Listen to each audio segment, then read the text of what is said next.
Blog Talk Radio. Context of white supremacy.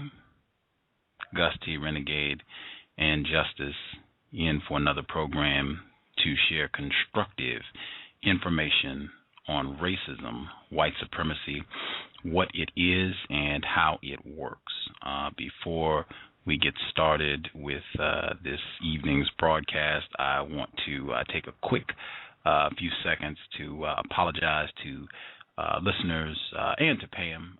We had a second broadcast scheduled for Friday, April 1st, 2011, and I did not make the broadcast. I'm very much about being professional and keeping on time, on schedule about things, not wasting people's time. I say that all the time. We have too many problems to be wasting time, so I definitely want to apologize for that. It has been a grueling week on the plantation, and you can underline all of that. Man, it has been a tough one, but, it is racism, white supremacy, and, you just try to do your best. I did not do my best yesterday, and I am working to correct that, and hopefully Pam will be back with us to make up for that program, because I was really excited about the content and everything. We had almost a record number of people who called in for a program that didn't happen, so bear with us. We will get to that quickly, and again, my apologies to Pam. She is a huge investor and supporter here at the program. Definitely thank her for her support. That said, our guest for this evening's program, he is no stranger. He has been here repeatedly. Definitely one of my favorite guests to have on the program, just because of the two words he just underlined, his focus and clarity. I think he brings a lot of that, and those are two qualities that I definitely hope that this broadcast will inspire in non-white people who are listening in. Our guest, a victim of white supremacy. He is also the author of the United Independent Compensatory Code System concept, as well as the Compensatory Counter-Racist Codified Word Guide. You can get your copy of either of these very constructive works, or you can get them both. If you got one but you need the other one, you can do that. If you need both of them, you can do that as well. The order form, all you need to do is click Mr. Fuller's name. It's in the description for the program. It will pull up the page for the order form. You can print that out, put it in the mail with a money order, and you will get your copy. Shouldn't take much more than a week or so, depending on where you live. He can post international as well. Just make sure that, you maybe give him a call to discuss postage rates. But, again, real pleasure to have him on the program. We hope it is a constructive investment of his Saturday evening.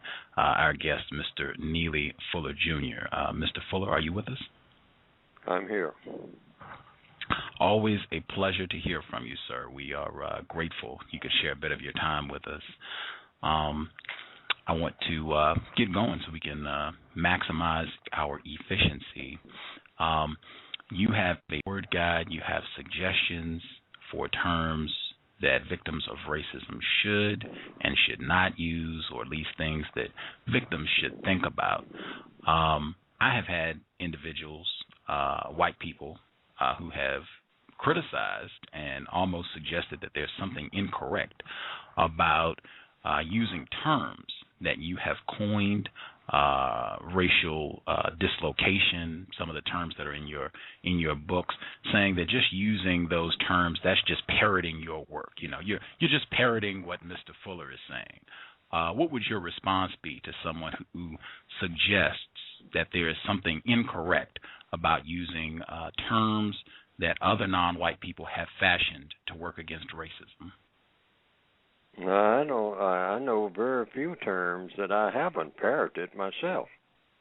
I speak what we call the English language. I was taught the English language in schools, where the teacher said, we are going to teach a language called English, and you will do your best to learn that language.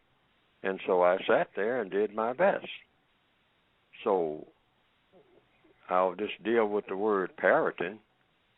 if I'm speaking and using what is called the English language, is, aren't, sky, moon, lamp, scissors, clock, telephone, cell phone. These are words I've heard used. So if a person says parroting, what does that mean? Meaning repeating something I've heard? Yes, I repeat things I've heard. Most people that I encounter repeat things that they have heard. Most of the things that they say are repeated things, particularly when it comes to the use of words, if they are speaking in the English language, what is called the English language. I was told that that's what it is, so I'm parroting that, if you want to use the term parroting. Whatever words I use, the English language. But words are tools. Words are tools in order to communicate ideas, concepts, to identify things. Picture, chair, table, wall, frame, radio, lamp, book. These words identify things, or used. They're just tools to identify things. Material objects and or ideas, abstractions of certain kinds, whatever. Even the word abstraction, I was taught that word. I didn't coin that word, but even if I had, all I'm doing is trying to communicate. It depends on what the person is trying to communicate, trying to interact with someone by using a word. To identify a river as different from the sky or a cloud or a tree or a rock or a bird. A bird is still a bird, regardless of what you call it. But if there isn't some type of mutual agreement between people that a bird is a bird, and you describe in words what a bird looks like, what a bird does, then people are not communicating about birds. I think that's the concept of language. That's the purpose of language. Unless I've been misinformed.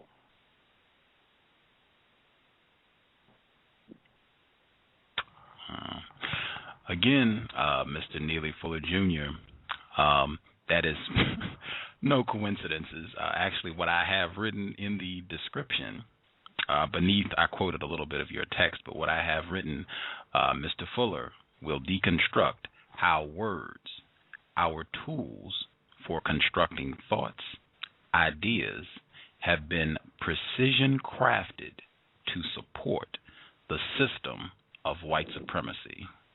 Above that, I quoted from your compensatory word guide, and you said, it is correct to study the many ways that all words are used by those persons who are suspected of practicing white supremacy.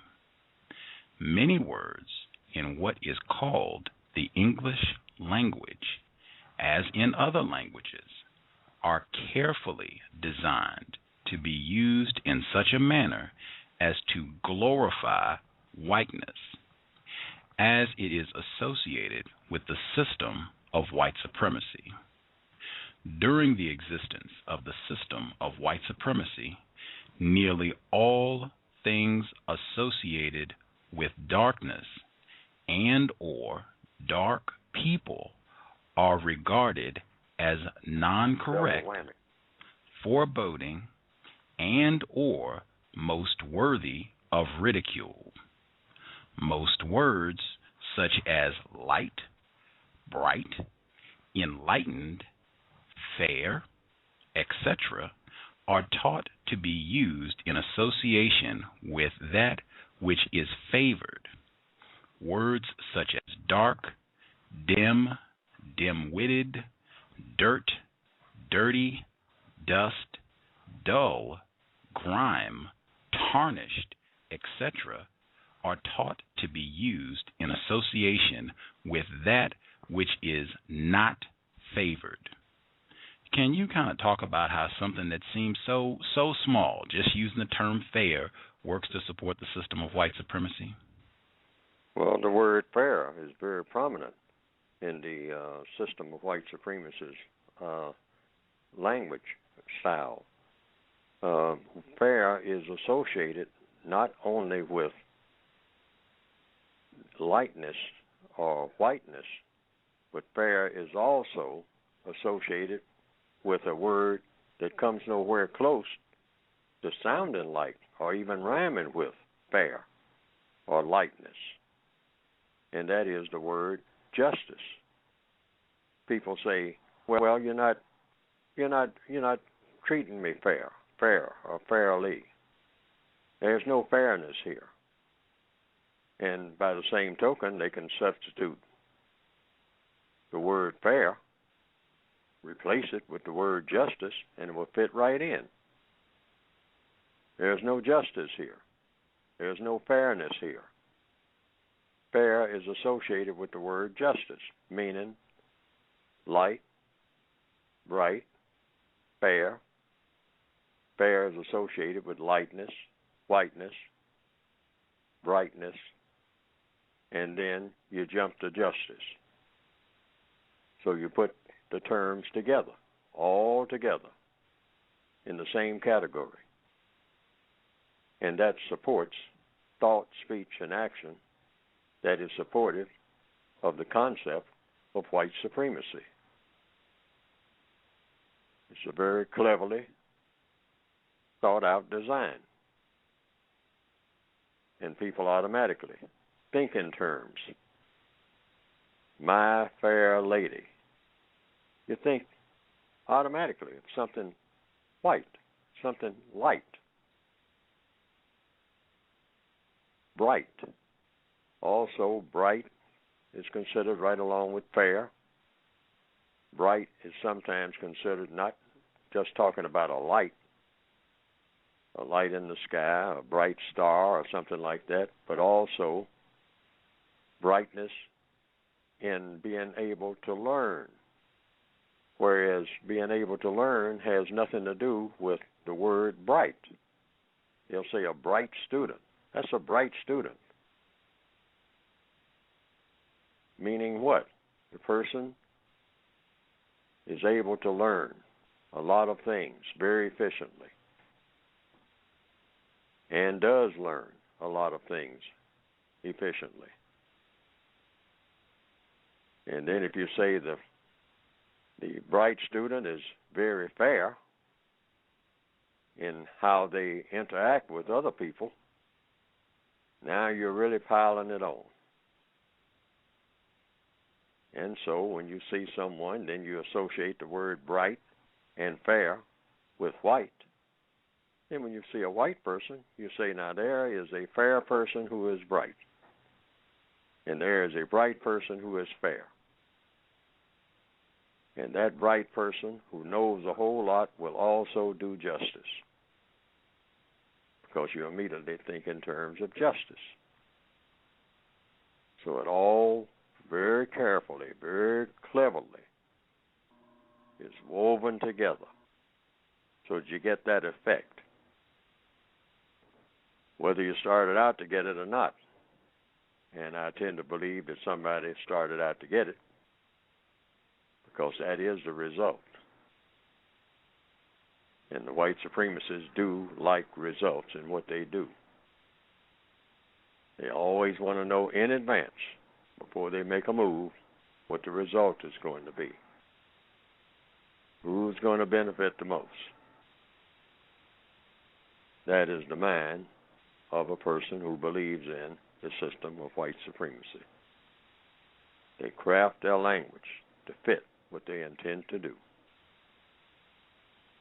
And the victims of racism should be aware of it in order to counter that way of doing things and replace it with a better way of doing things, which theoretically would be a system of justice, meaning, according to compensatory logic and the definition that I have in the definitions book, 2 parts: guaranteeing that no person is mistreated and guaranteeing that the person that needs help the most gets the most constructive help. Until we come across with a better definition for justice, I think that one will hold up on the most stress tests. Unless I'm mistaken.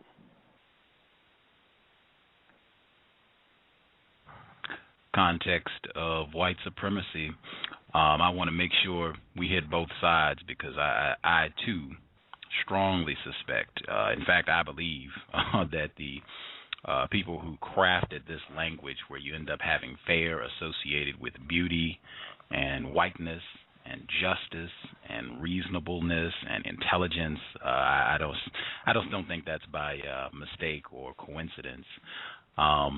The other side of the coin, black people, and you have a lot of terms that are used in the book to tarnish one's image, to sling mud, down in the mud, where you get the opposite side of the way language is used and the association with darkness or blackness. In the compensatory word guide for mud, you have, during the existence of white supremacy, the name and color of mud has often been associated with non-white people, and the color dark brown or black has often been used in a derogatory manner. Other expressions that have been used but should not be used are down in the mud, treated like dirt, mired in misery, mud-slinging politicians, etc.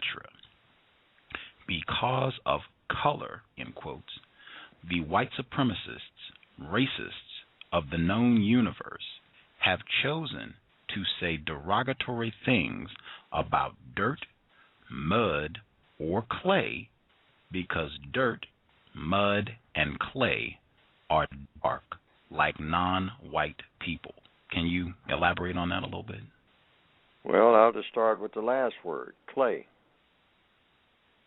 At a very young age, I went to the movies on Saturday matinee, cost a nickel, back in the old days. Tried to get me a front seat to look at what they called the Western movies, cowboy movies we called them. And also there were other movies called thrillers or action movies, mostly action. And they had to do with spaceships going to other planets and whatnot back in the late 1930s, certainly all during the early 1940s. Larry Buster Crabbe playing the part of Flash Gordon, or I forget the character that played Buck Rogers. Might have been the same character, I don't know. But these were people who traveled to outer space. And in one of the serial episodes that they had, they were going to other planets to fight the clay people. Those were the people who were specified that they were going to fight. Fight them for what? Well, just fight them because they were there. That's the sense that I made out of it. And going a great distance to do so. And why clay people?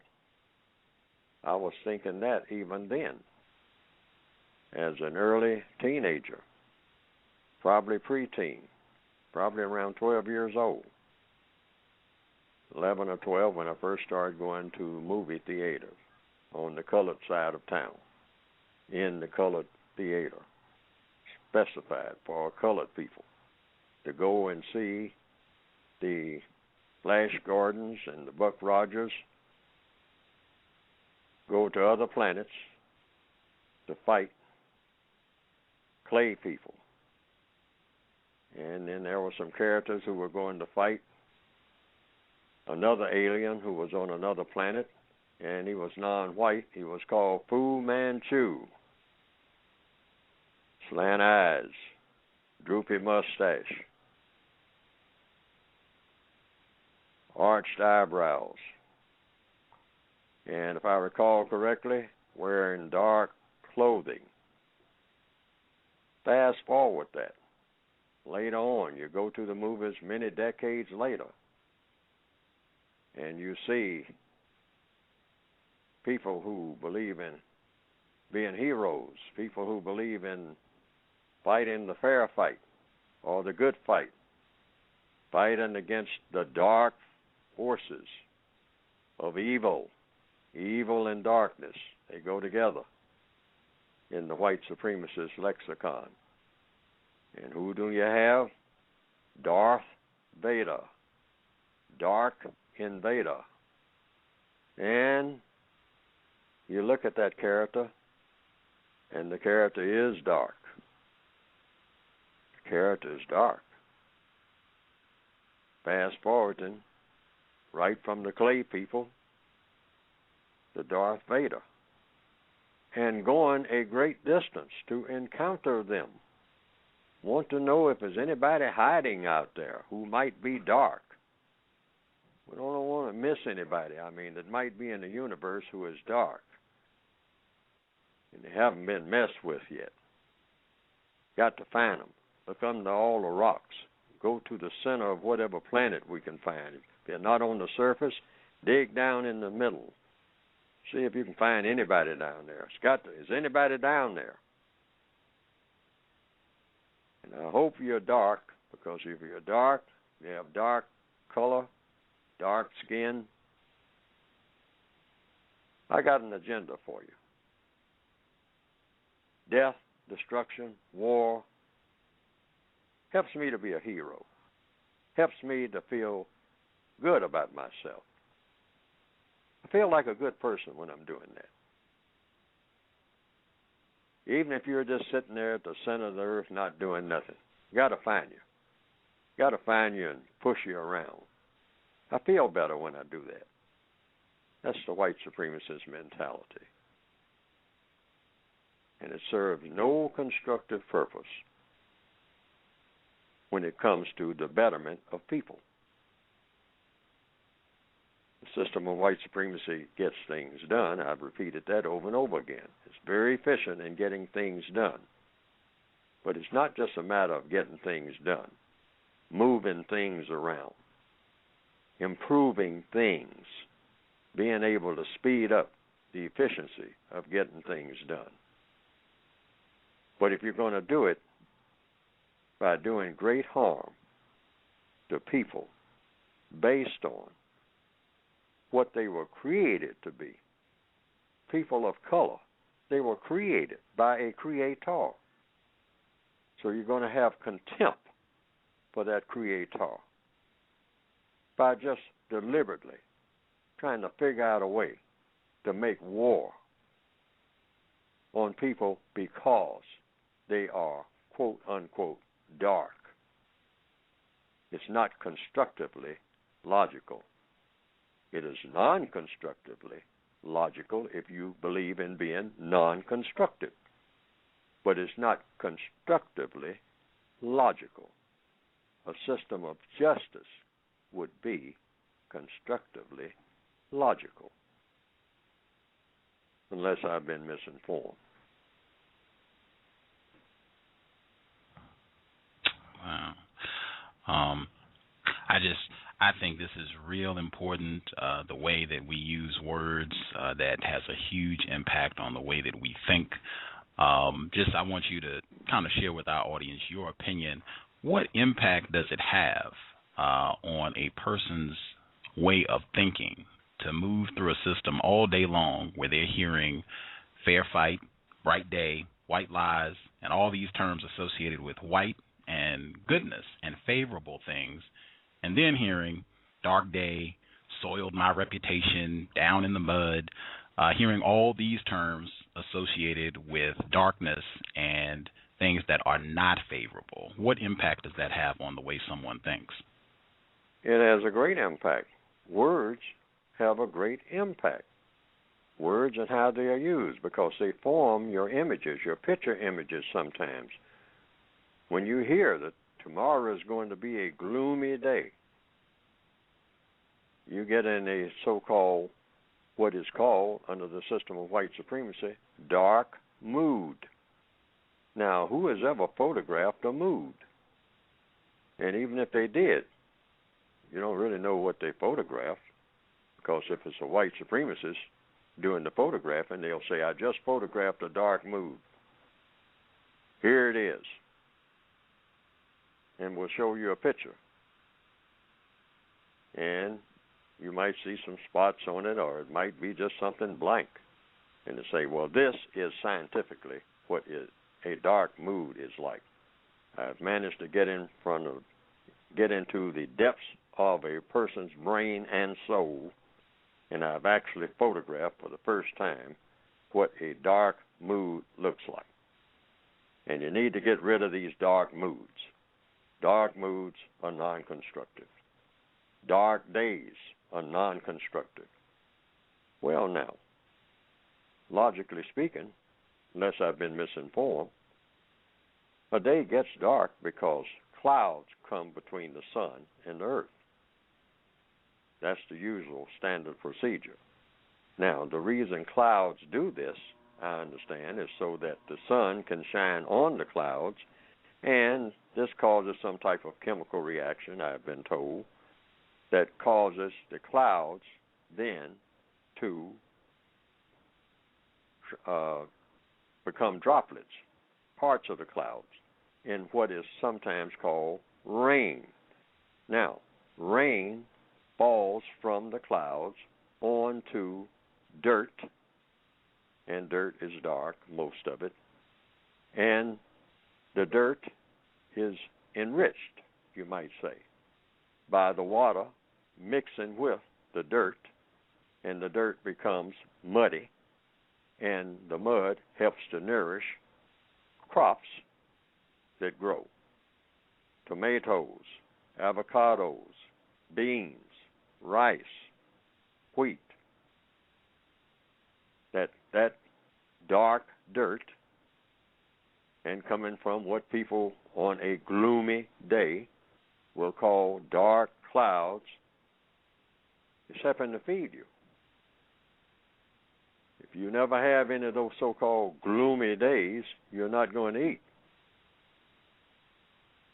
So you better wish for some when you don't see those clouds coming over. And so-called hide the sun. They're not hiding the sun. Sun isn't hiding. What would the sun be hiding from? What would the clouds be hiding from? There's no hiding going on here. But this is the language of the white supremacists. Sometimes they do it in what we call poems. And these things go around in a person's mind.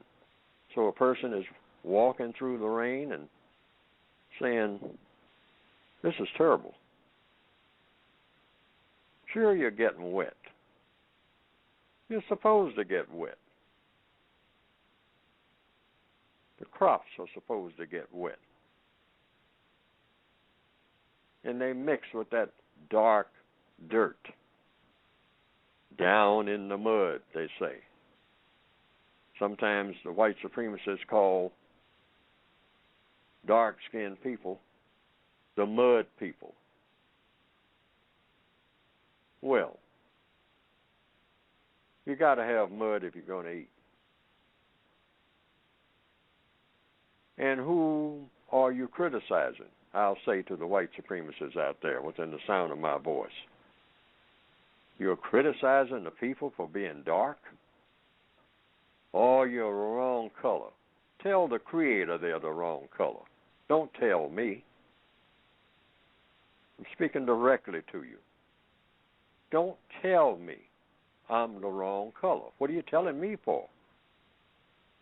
So I can exercise my right to do harm to you. Based on what? Based on you're the wrong color. Well, now, if I'm the wrong color, take that up with the Creator of color. I had nothing to do with it. I am not making excuses for it. I'm not bragging about it, and I'm not hiding it either. And if you are going to punish me because of it, then we got a problem. Not just you and the Creator. We have a problem because that's my duty. I just wanted to interject that in there. Because there might be some people who believe in the system of white supremacy who are listening to this program, and that's what everything that I'm writing is supposed to be about, replacing the system of white supremacy with the system of justice. Why? Because the system of justice is better. That's why.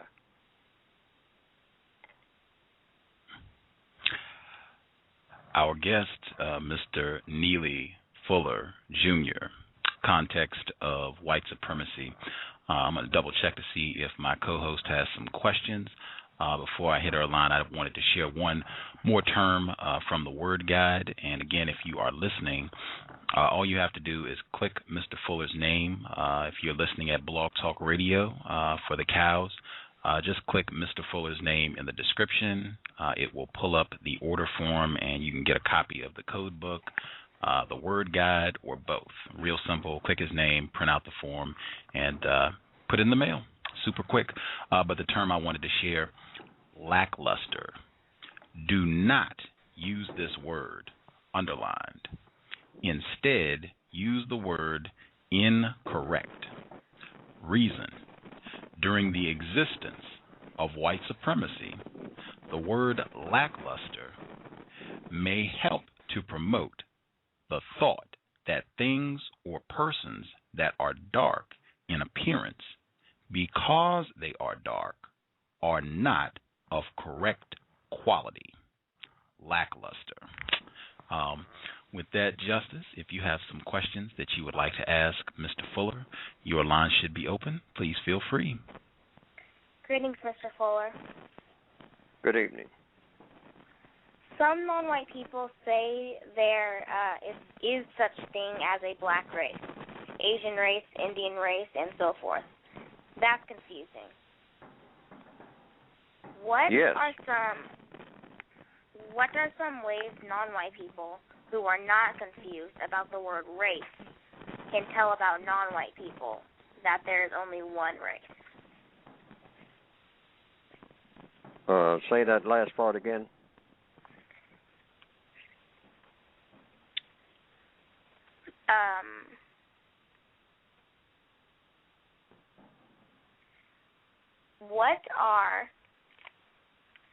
What are some ways non-white people who are not confused about the word race can tell other non-white people that there is only one race? Just tell them. Just tell them that there's only one race, and that's the white race. Because how did the term race originate? Presumably, since no one has told me who originated the term race as applies to the color of people, we're talking about color now. And the usual suspects, in my way of thinking, would be someone who believes in white supremacy.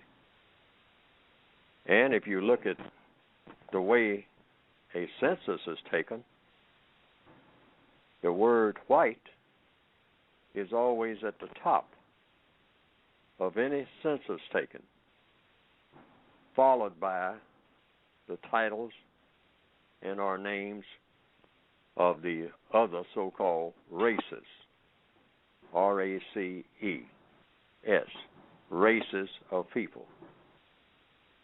But the term white, starting at the top, and then on some censuses of populations of people, you'll have the next term being African American, colored, Negro, etc.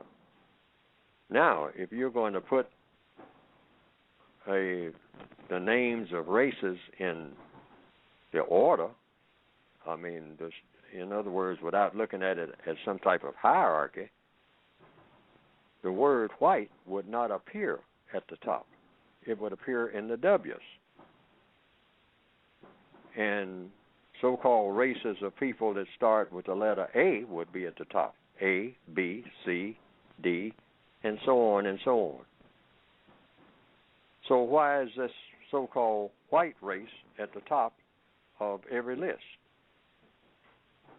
And then after you leave the term white, which is supposed to be supposedly a color or a non-color, since I say non-color because some white people say that they are white and that they are not colored people.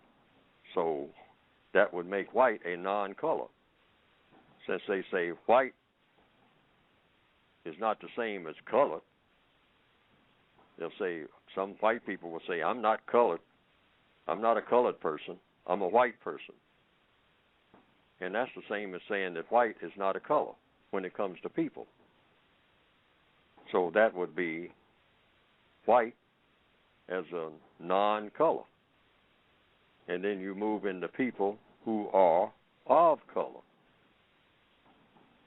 Black, brown, red, yellow, tan, light tan, light yellow, beige, all the different shades of black, I guess, depending on how a person wants to classify these colors when it comes to people. Now, white is a color when it comes to paint. If you go into a paint shop and you say, I don't want any purple paint this time. I don't want any green paint. I'm looking for white paint. Then all of a sudden, white becomes a color when it applies to paint. But it's not a color when it applies to people. It gets to be very confusing. But it's not confusing to a white supremacist, and for a very logical reason. The usual suspects about this racial thing are the white supremacists. They determine what colors are and what they mean. And nobody else is supposed to determine that, apparently. It's always someone who believes in white supremacy that makes the bottom line decision, apparently. Other people can make suggestions, but it's the white supremacists who will determine who is white and who is not, because you have to do that in order for the white supremacist system to work. You have to classify people according to color, non-color. So it's all very confusing.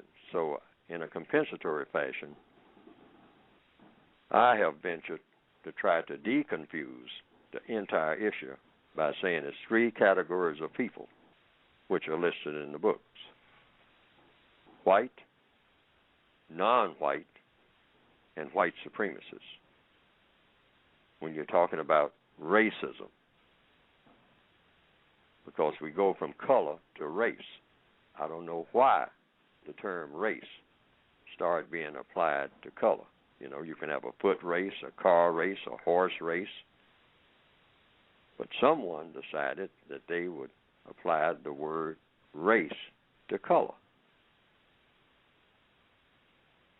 And then say there's a white race, and then there's a black race. And now they're saying there's even a Hispanic race, and that there's a Guamanian race, and a Vietnamese race. Now that's getting away from the color standard.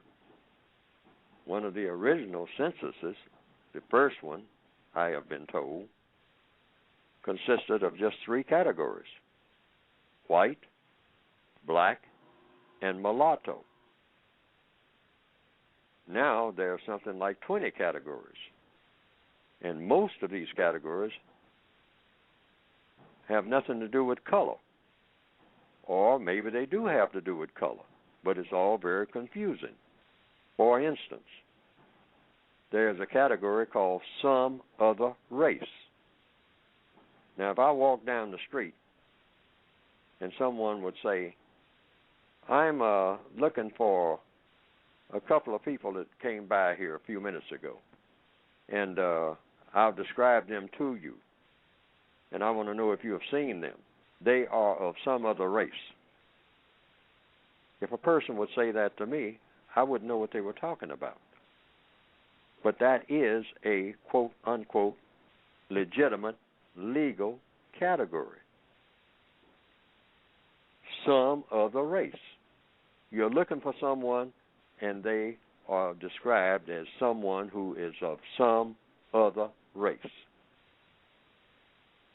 Look at some of the censuses in the last, I'll say, 20 years.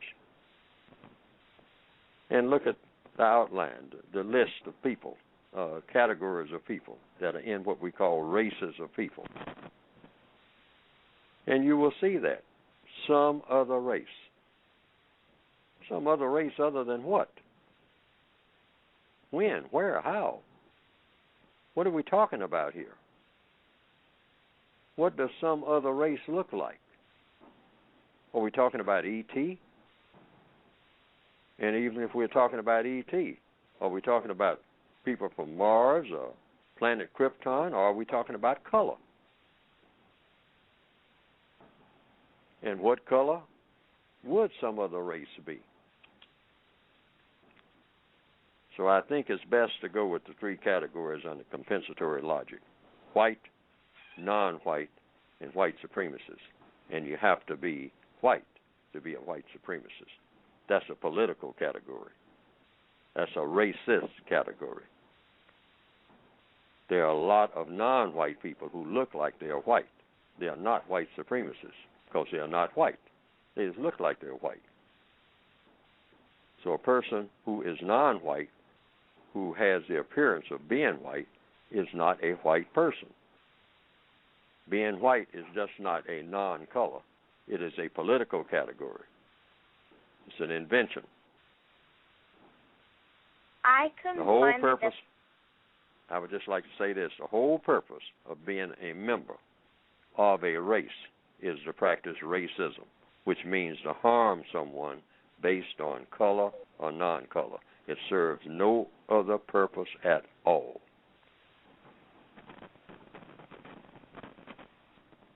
Now, what was your question? Yes, he did. I couldn't find the definition for the word person in your books. Please show your definition for the word person, and why did you not put a definition of the word person in your new book, A Compensatory Counter-Racist Codified Word Guide, or your other book? I didn't think it would be compensatory.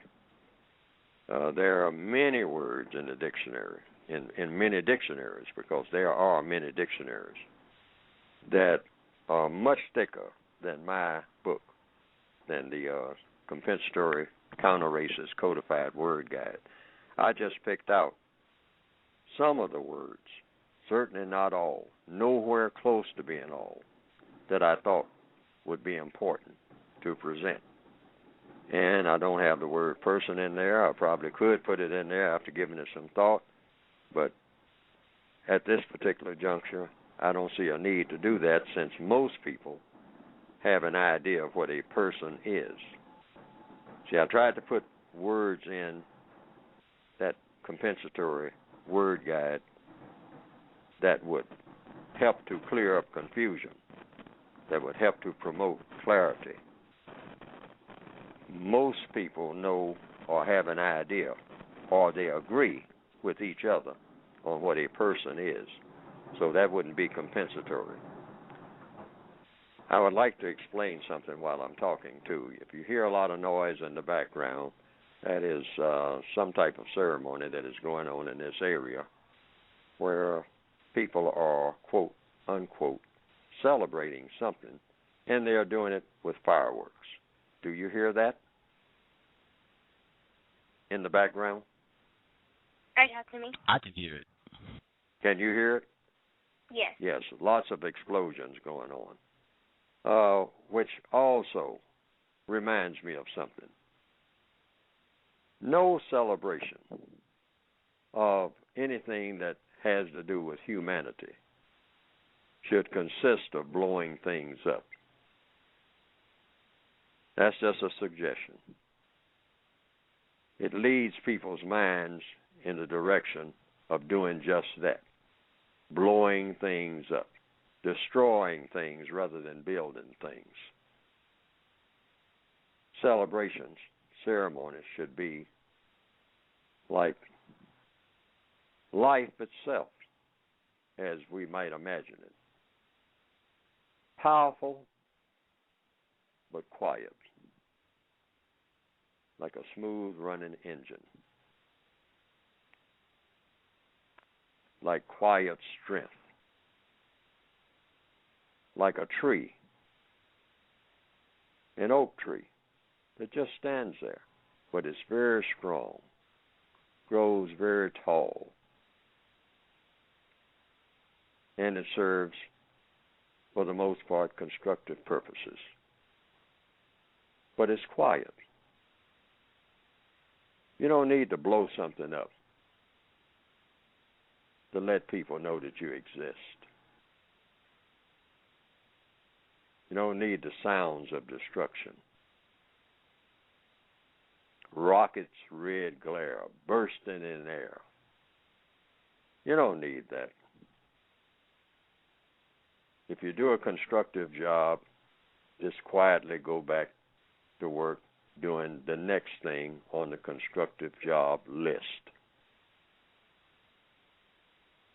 And don't disturb people who are trying to sleep. Or have a counter-racist talk on the radio. Just thought I'd put that in. Can you, do you have a definition of the word person? No, because, like I said, it's not necessary to have one because most people agree on what a person is.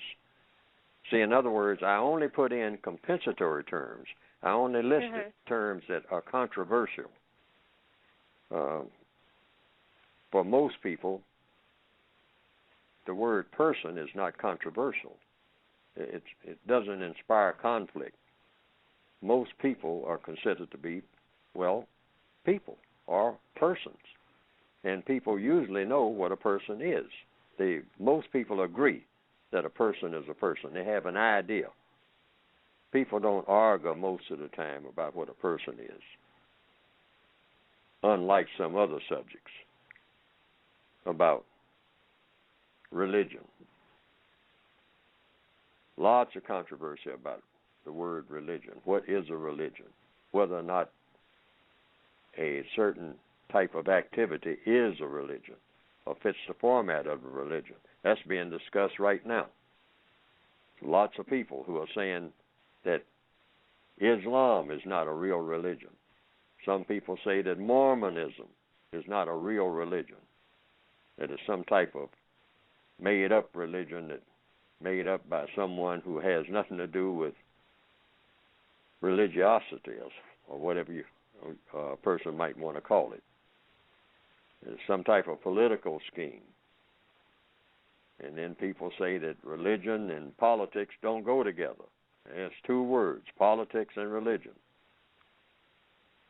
So these terms are sometimes controversial. The word person is not very controversial. So I didn't put it in the book because I only tried to put in terms that I heard people arguing about, sometimes over a period of time, like the word justice, like the word fair, like the word white, like the word black, like the word Negro, or, for sure,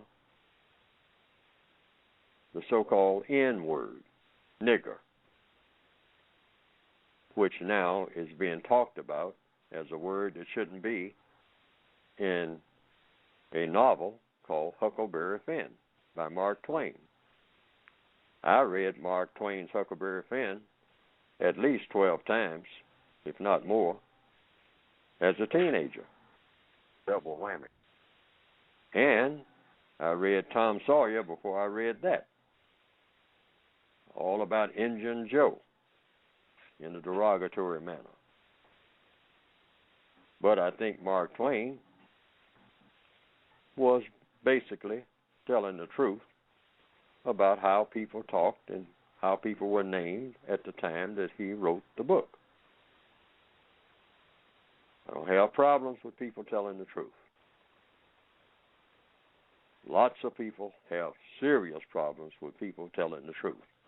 If the truth hurts, or if the truth reveals something that is unpleasant and makes people, quote, unquote, feel uncomfortable.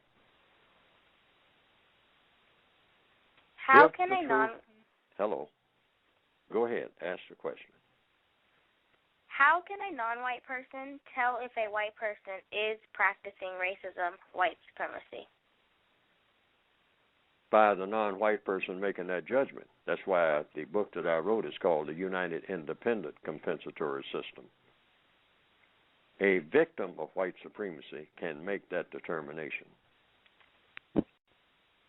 But a victim of white supremacy has a duty to observe for a little while and to make judgments based on logic as to whether or not the person may or may not be practicing racism.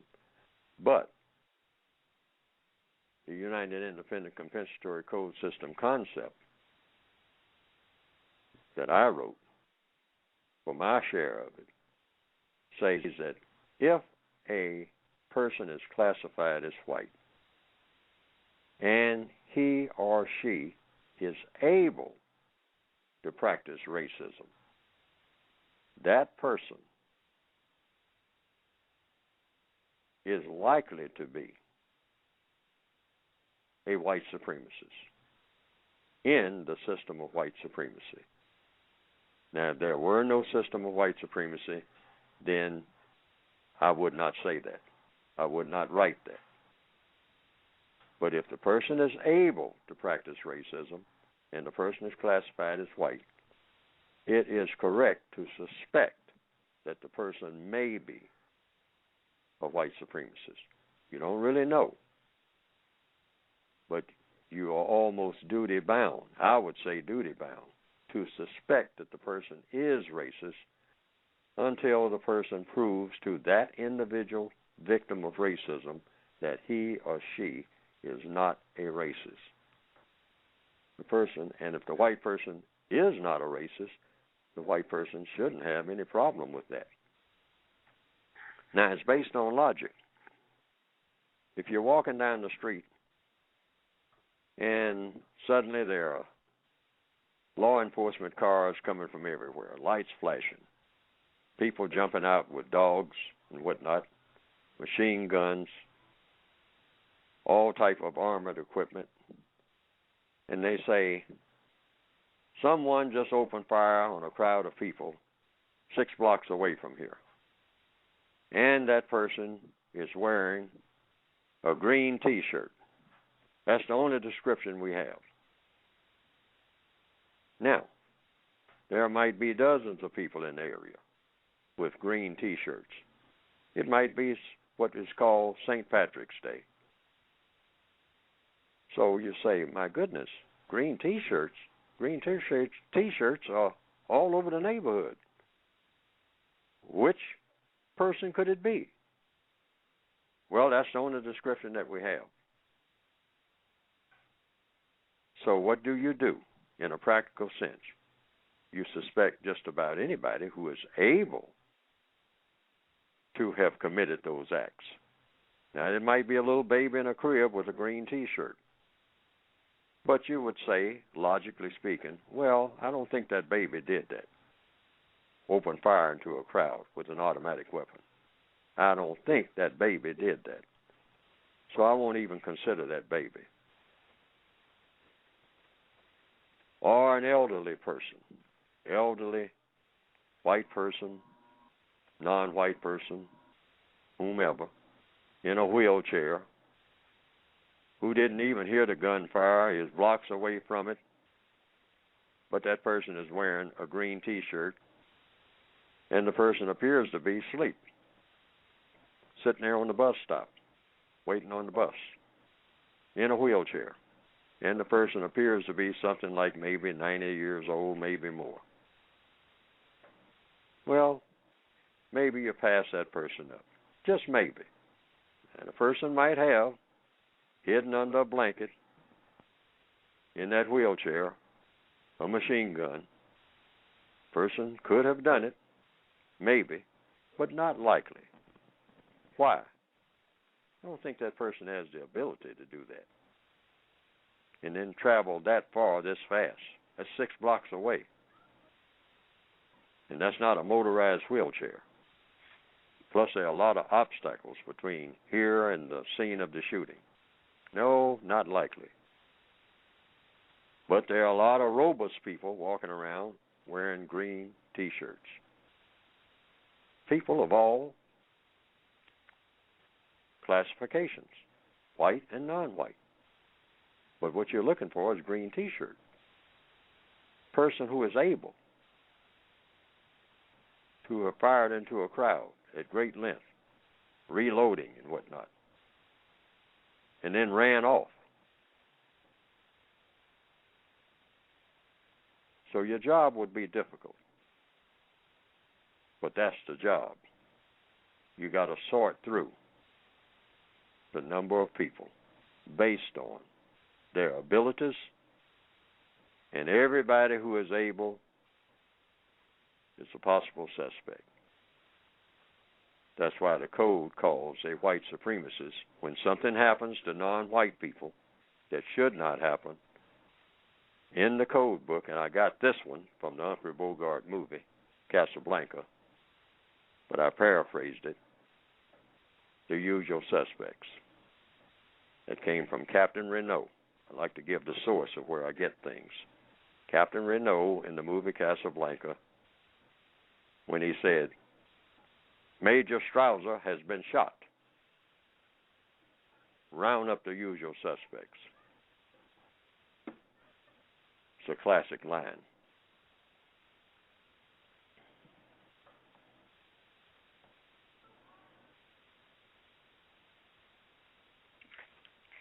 How did you,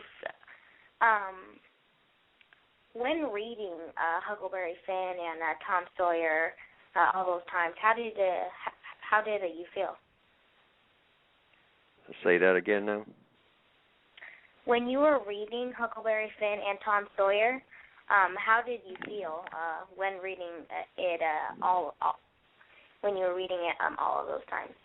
I had no problem with the novel at all, none, because I knew it was a period piece, meaning Mark Twain was trying to tell how things were, in my opinion. And he didn't use terms like, well, I'm going to use the N-word, and I'm going to call it the N-word. When I get ready to talk about Jim, nigger Jim, I'm not going to call him nigger Jim. Somebody might get angry. So I'm going to say N-word Jim.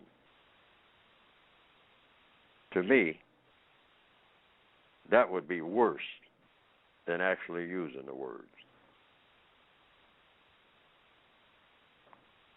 I like for things to be told exactly the way that they were, if they indeed happened, or even if a person is just paraphrasing. I like for them to come as close to the truth as they possibly can. If there was a person named Nigger Jim, and I believe there were a lot of people named Nigger Joe, Nigger Jim, Nigger Andy, Harrison Nigger, there were lots of people who were called that on a daily basis. That was practically their names back during that time. We're talking about during slavery.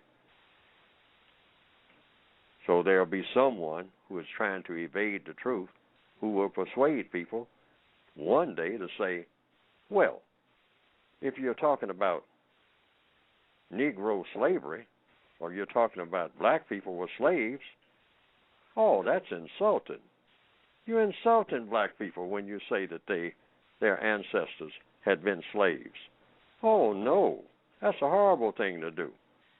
Say that they were all kings and queens, that none of them were ever slaves, and that back in 1600 they were all riding around in Rolls Royces and having a great old time, black and white together. Black male in a limousine with a back seat full of blonde-haired, blue-eyed Swedish women in 1600 in Mississippi. Let's say that.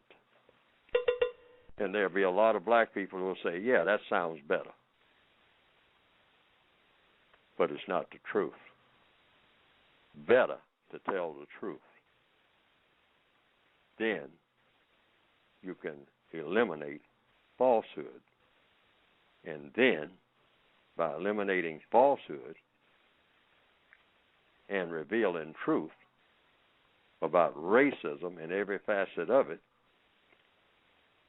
you can solve problems and make the world the type of place that it ought to be, regardless of whose feelings it hurts. Some feelings need hurting.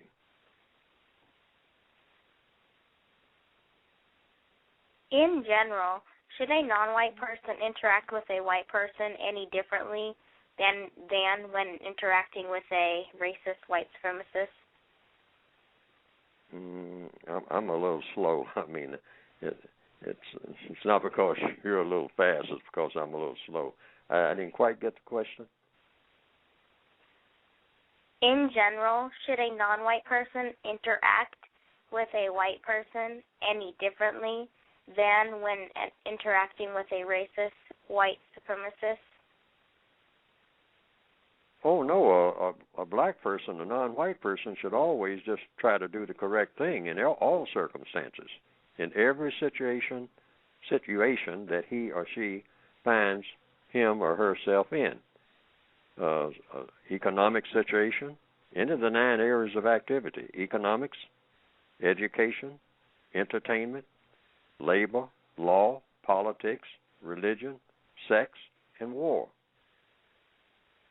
Now, what you do is try to do the most constructive thing. Everything is either constructive or non-constructive, regardless of whom is involved, regardless of where you are, anywhere on the planet or anywhere in the universe, at all times, because we should be all trying to be universal people. We have a universe, we should be universal people.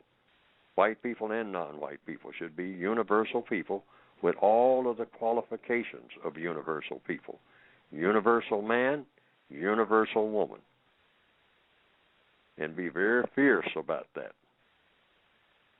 Not to the extent that you do non-just harm to people, but be very, you might say, focused about that, very clear about that, which means if you're going to qualify to be that, you believe in not mistreating people. You believe in justice, not mistreating people, guaranteeing that no person is mistreated, and guaranteeing that the person that needs help the most gets the most constructive help. And I underline constructive, because sometimes people will claim that they need help, and what they want is help robbing a bank or killing somebody, plotting a murder, or doing something that shouldn't be done. So you don't give a person help in doing that. Make sure that the help that they are requesting is going to have a constructive result, and get that straight before you start down that road. And that's whether the person is white or non-white. Because ultimately what we're after is not some type of emphasis based on what color someone is. That shouldn't be the emphasis. That's something that the white supremacists invented. But the emphasis should be on this universe and the people in it, the creatures in it, the things that are in it, the things that have been provided by the Creator, or some people say creators, of the universe. And people should be in harmony with things and creatures around them so that the best results from everybody's activities, the most constructive results, are paramount.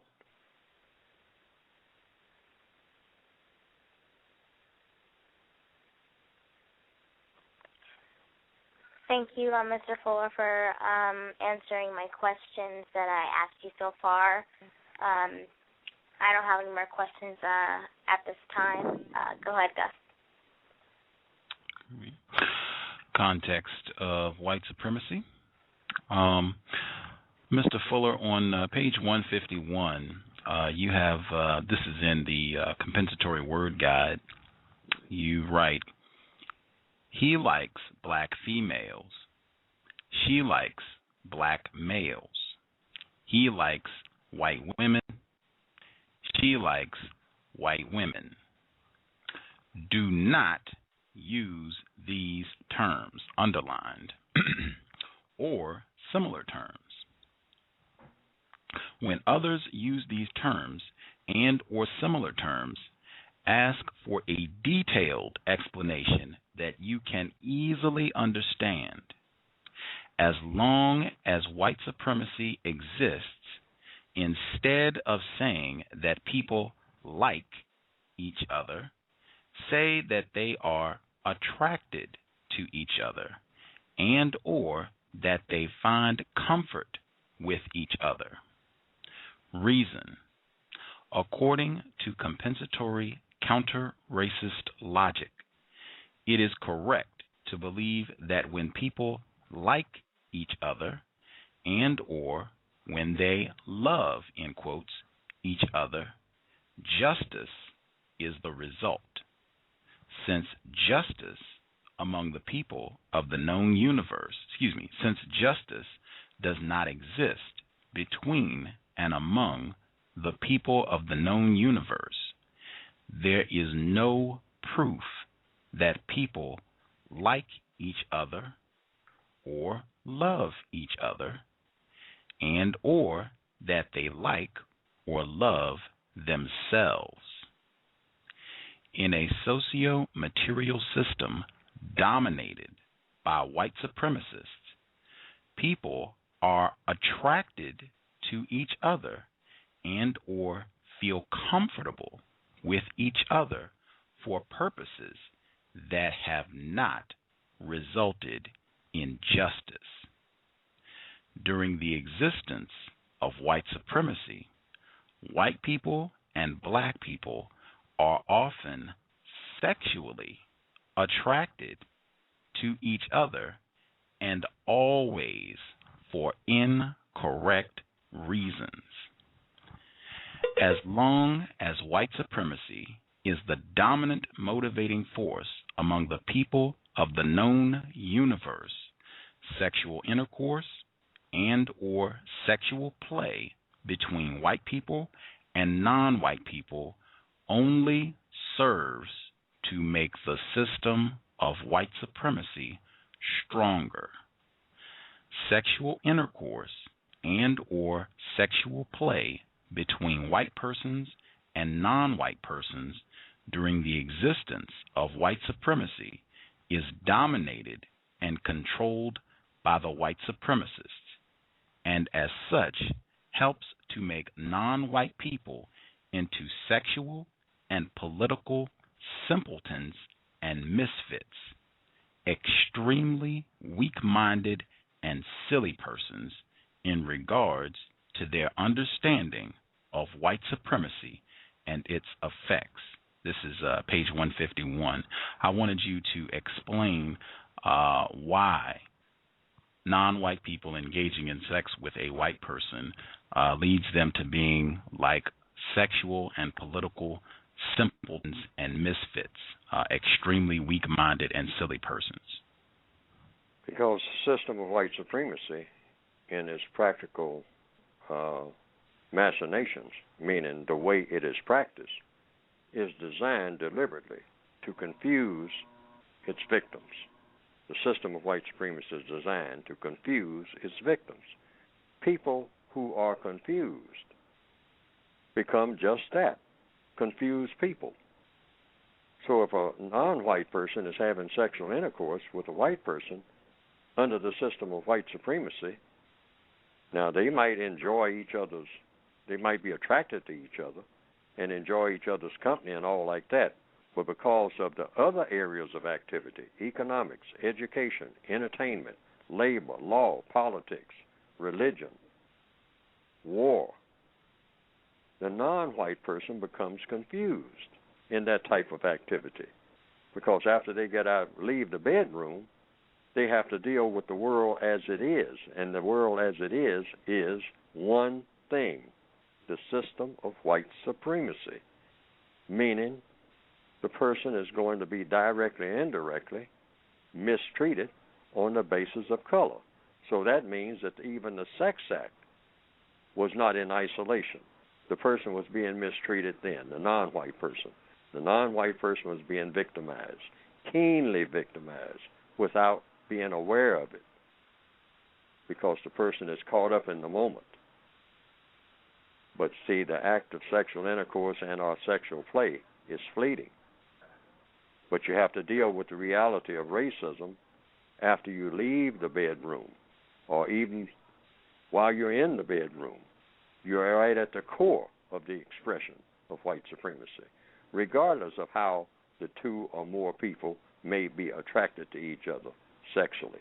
They may get all kinds of fulfillment, but that's an artificial arrangement.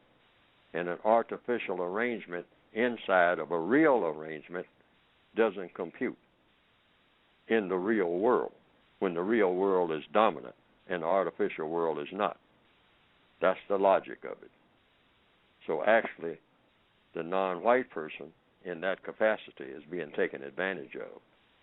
The non-white person has actually, in that situation, during that act of sexual intercourse and our sexual play, that non-white person has become a retarded person during that period.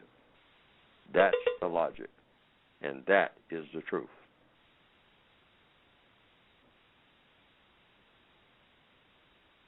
Woo! Context of white supremacy. Wow. I wanted to make sure I shared. We try to be timely in keeping up with the news. This is a report I shared with Mr. Fuller earlier this week, and I thought it was important, and I wanted to get his views with you all on the program. This is from the Boston Globe. You can get this online, Boston Globe. Title of the article, 28-year-old gay man elected NAACP Worcester chief. This is March 7th, 2011, Boston Globe. Worcester, Massachusetts. An openly gay man was elected president this weekend of the Worcester chapter of the NAACP as the local group seeks to revive itself following 5 years of inactivity. Dr. Ravi Perry, 28, a political science professor at Clark University in Atlanta, won an unopposed race and was chosen with a slate of new officers. After being elected, Perry said he hoped that as an openly gay man, he can help the storied civil rights group address long-ignored gay and lesbian issues in minority communities. I think for the NAACP to be alive and effective, it has to retool, said Dr. Perry, who begins a 2-year term. This is a human rights organization, and we need to address the needs of all marginalized groups. This March 7th, 2011. What are your thoughts on this new direction for the NAACP? I'll just umbrella this one with codification. All of that type of thinking, and I'm not talking about the doctor, I'm talking about the white supremacists thinking. The white supremacists have concocted something called the quote-unquote gay rights movement. The white supremacists are behind that. Now, I'm saying white supremacists. Now, maybe the people who started it were not white supremacists, the so-called gay rights movement. But the white supremacists saw that this was indeed a movement with all kinds of potential for being powerful. So the white supremacists, being white supremacists, said, okay, how will we play this among the non-white people of this huge planet, of which there are huge numbers of non-white people on this planet? So everything that we do as white supremacists has to be supportive of the system of white supremacy if we are going to support it. So they took a look at it, and they say, oh, we can work this in such a way that it will capture the minds, particularly of the most innovative people among the non-white people. Not so much the kind of backward and ignorant people, because they're kind of primitive, and they stick to primitive ways. But we can get the intellectuals. We can go after the intellectual black person. The intellectual black person is always looking for a way to burst out into something new. So what we will do is capture their minds and tell them that this gay rights movement is the greatest thing since the so-called civil rights movement, that nothing parallels it, that it will be of great benefit to the non-white people of this world, and that they should be the standard bearers of it. Oh, they'll buy into it because we'll keep pumping it to their brains, because we have always been successful in doing that. They'll be skeptical at first, but like Hitler said, keep repeating something over and over again, and you can get people to stampede to it at a certain point. They want it first. They'll hold back. They might be suspicious, but keep putting it out there. And little by little, one or two here, one or two dozen there, 1 or 2,000 there, and the next thing you know, they're right into it, and they have no idea of who orchestrated all this in the first place, because they didn't. And we can always say, well, you people do believe in rainbowism, don't you? You believe that all people are the same, that all situations are the same, that everybody's the same regardless of color. People might have, different colors of skin and all like that, people of different heights, different shapes. But really, there's no difference in these people. They're all the same. A tall person is a tall person, but fundamentally that person is no different from a person who is quote-unquote short. A fat person is a fat person, but that person fundamentally is the same as a person who is what a lot of people would call skinny. And, of course, a male is a male and a female is a female, but not necessarily. If you look at it with an open mind, maybe a male isn't a male. Maybe a female isn't a female. Maybe, just maybe, everything is everything, and anything is all things, and all things is anything. And flowers and avocados and cucumbers and tomatoes are really all the same. And there's no difference between a male and a female, not fundamentally.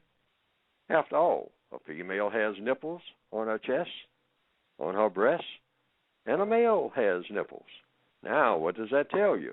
That at one time, a male actually nourished children and maybe animals. Have you ever thought of that? Isn't that a wonderful thought? So now, let's just all jump in bed, anybody with anybody at any time, on any circumstance and whatnot, and we think that in the name of freedom, happiness, and liberalism, we should come up with something that is super over-the-top productive and a lot better than whatever has been. That thing about male and female, a male with a female, that's just a lot of old, worn-out habits. We need to get rid of old, worn-out habits. Slavery is a worn-out habit. Wouldn't you black people agree with that? Well, now, you can put a male with a male. You can put a young male with an old male. You can put females with males. You can even add a few animals in. And everybody does it in the name of happiness, because after all, the pursuit of happiness is the ultimate for everything, regardless of how that happiness is arrived at. Everything is everything, and everything is nothing, and nothing is everything, and it's all the same. This is what they are leading people to believe. Now, how should non-white people react to this? Like you react to anything when the white supremacists or suspected white supremacists will knock on your door and say, come and lead the gay parade, when you couldn't find them when you were asking for a job. But they want a black person to put on a dress who is a male and go shimmying down the street leading the gay parade. They come looking for non-white people, soliciting non-white people, infiltrating non-white organizations, and saying, this should be your top priority. Forget about all of the jobless people. Forget about the people that's getting foreclosed on.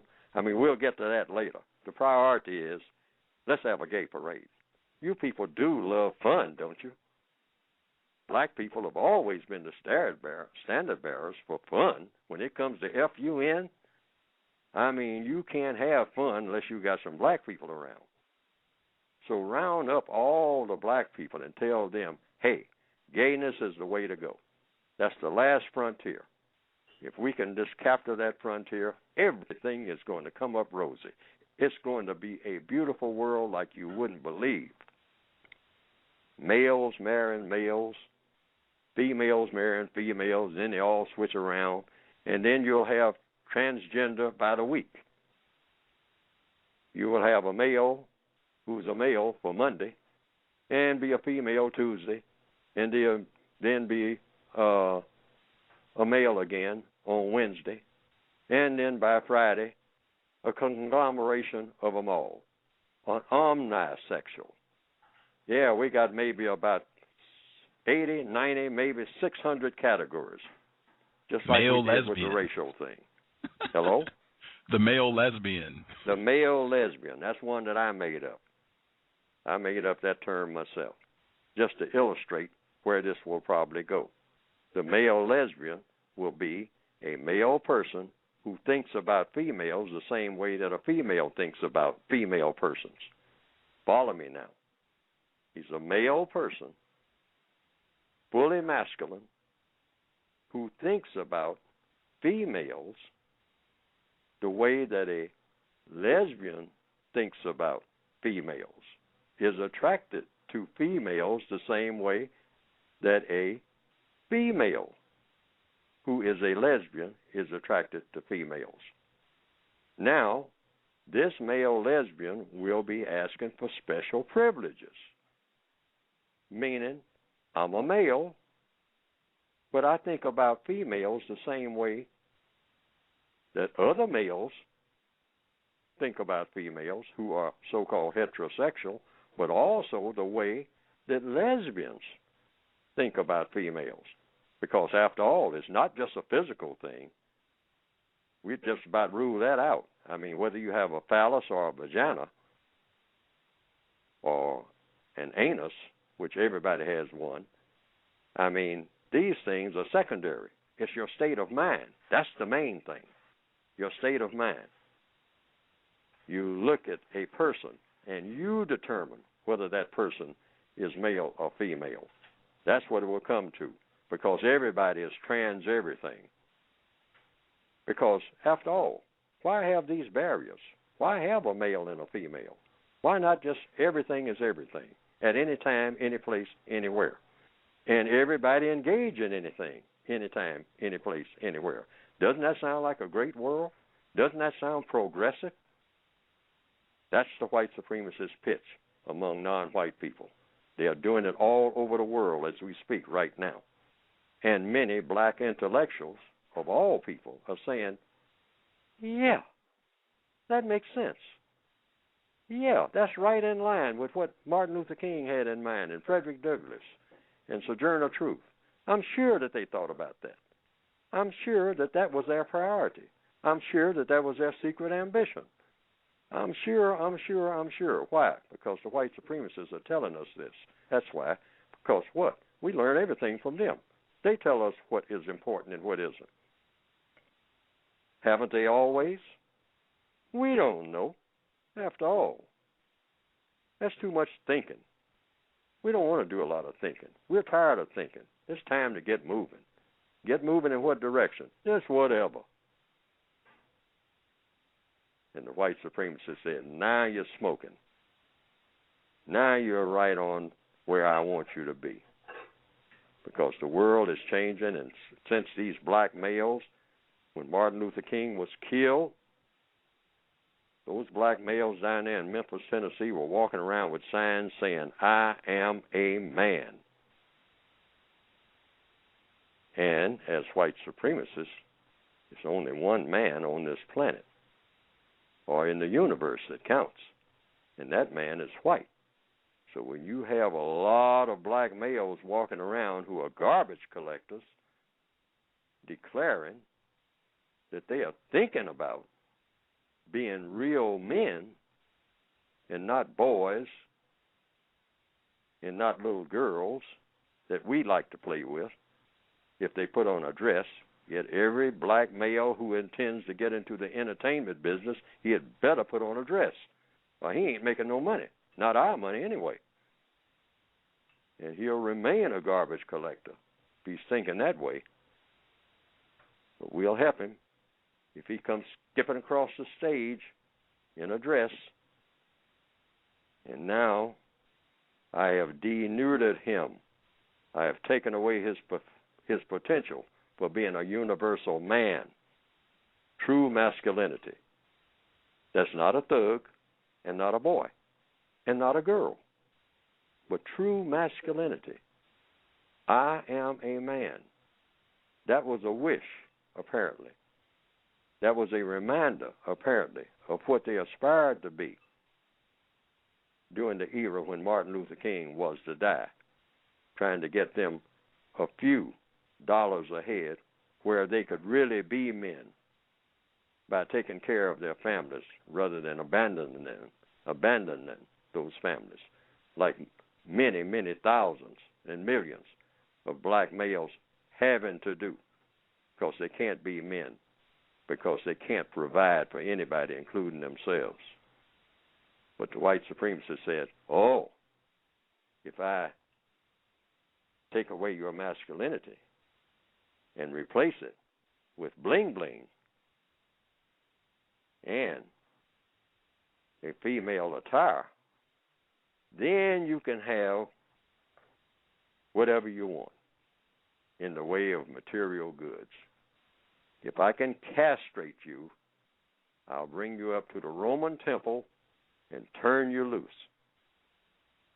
You can take part in every party because now you are nothing. And I smile in your face. And you know that I know that you are nothing because you are castrated. And I'm happy with that. And I want you to be happy too. You have now reached utopia according to the white supremacist schedule. Think about it, folks.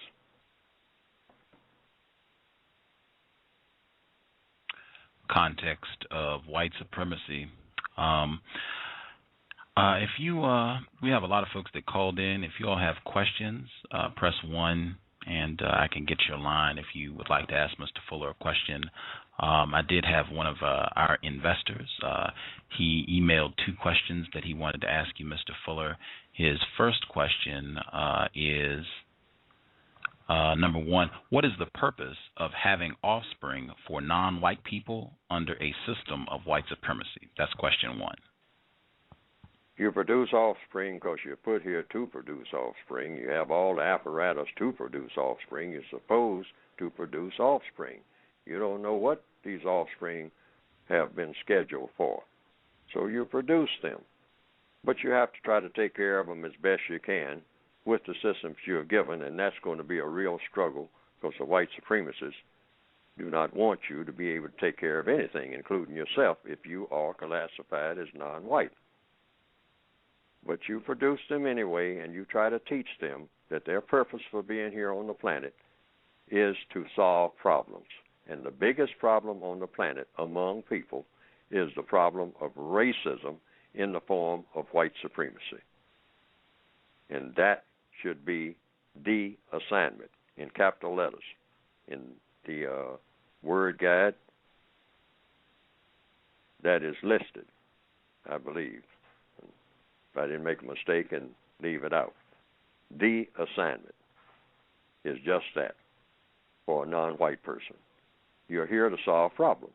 All people are here to solve problems. How do we know that? Because problems are here and we are here. So our job by the Creator hands out assignments. Our job is to solve problems. So for non-white people, the problem is replace the system of white supremacy with a system of justice. Now, logically speaking, how do you come to that conclusion? In a logical manner. Because you can't solve any other problem that is major without solving the problem of racism. So that's the first order of business. Any problem you set out to solve in economics, in education, in entertainment, labor, law, politics, religion, sex, or war, you cannot solve this problem in an intelligent and constructive manner. None of these problems, none of the major aspects of these problems, without solving the problem of racism in the form of white supremacy, which is the dominant problem on the planet, among the people of this planet. Might be different on other planets, but that's the number one problem on this planet, if people will tell the truth. So that means that you can't solve a problem in education. People have been arguing about the education problem as long as people have been trying to learn under the system of white supremacy. Why? Because the white supremacists do not want non-white people to learn anything of constructive value. We can learn all kinds of nonsense. They'll help us learn that. But anything of constructive value, they frown on it. They put impediments in your way, stumbling blocks. And even in the field of religion, Martin Luther King got it correct. 11 o'clock on Sunday morning, even under Christianity, which is supposed to be the most liberal of all religions, according to many people. The most progressive of all religions, according to many people. But on account of color, white people and non-white people cannot even sit under the same roof. But they can sit or lie under the same roof on Sunday morning in a house of prostitution with no problem. But they can't go to church, even if they're singing about the same deities, God, Jesus. They can go to a house of prostitution together or a nightclub, hiding in the dark, getting naked and shaking all over the place, drums beating, saxophones playing, but can't sit quietly next to each other to hear the word of what they say is their supreme being. That's weird. And it's an insult to whatever created this universe.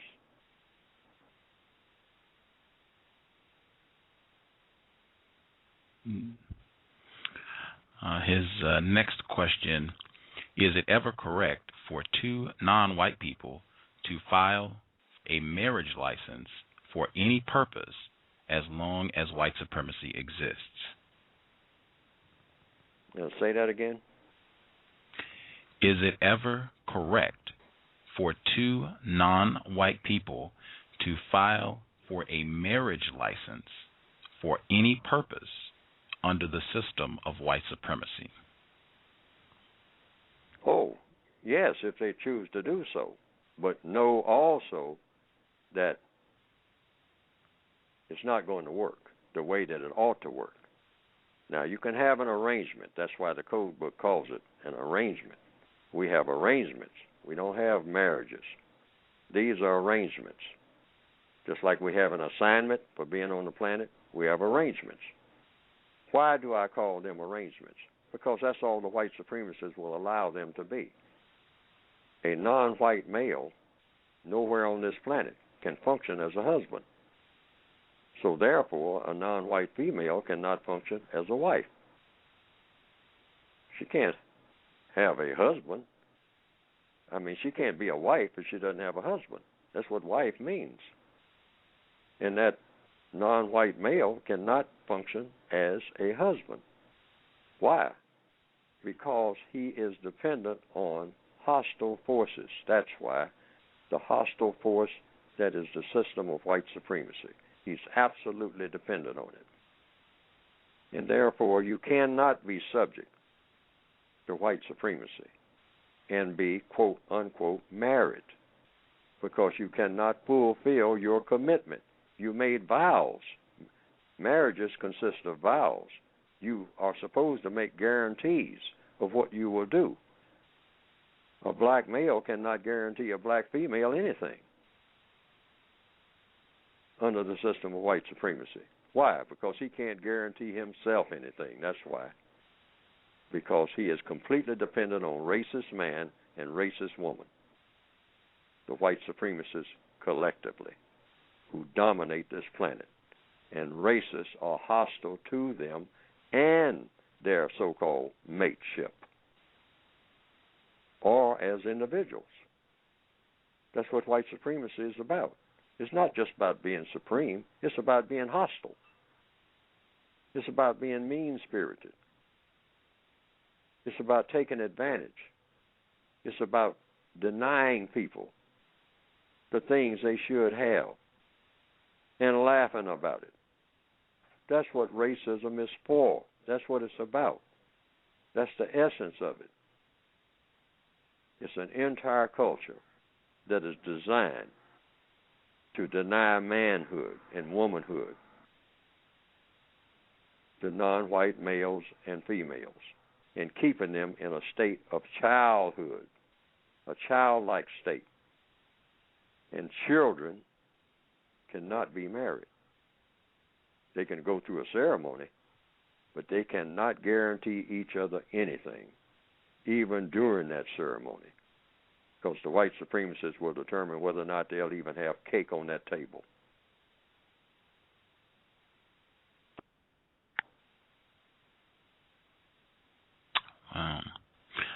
Let's see. Someone called in with a hand up.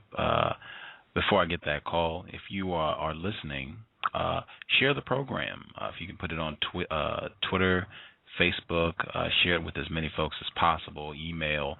If you think it's constructive, I always think it adds clarity and focus to hear from Mr. Fuller. I'm going to get the caller. I also wanted to make sure I pointed out Casablanca. That would be another one.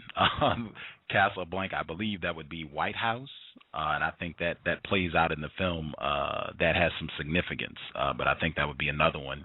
The language supporting white supremacy.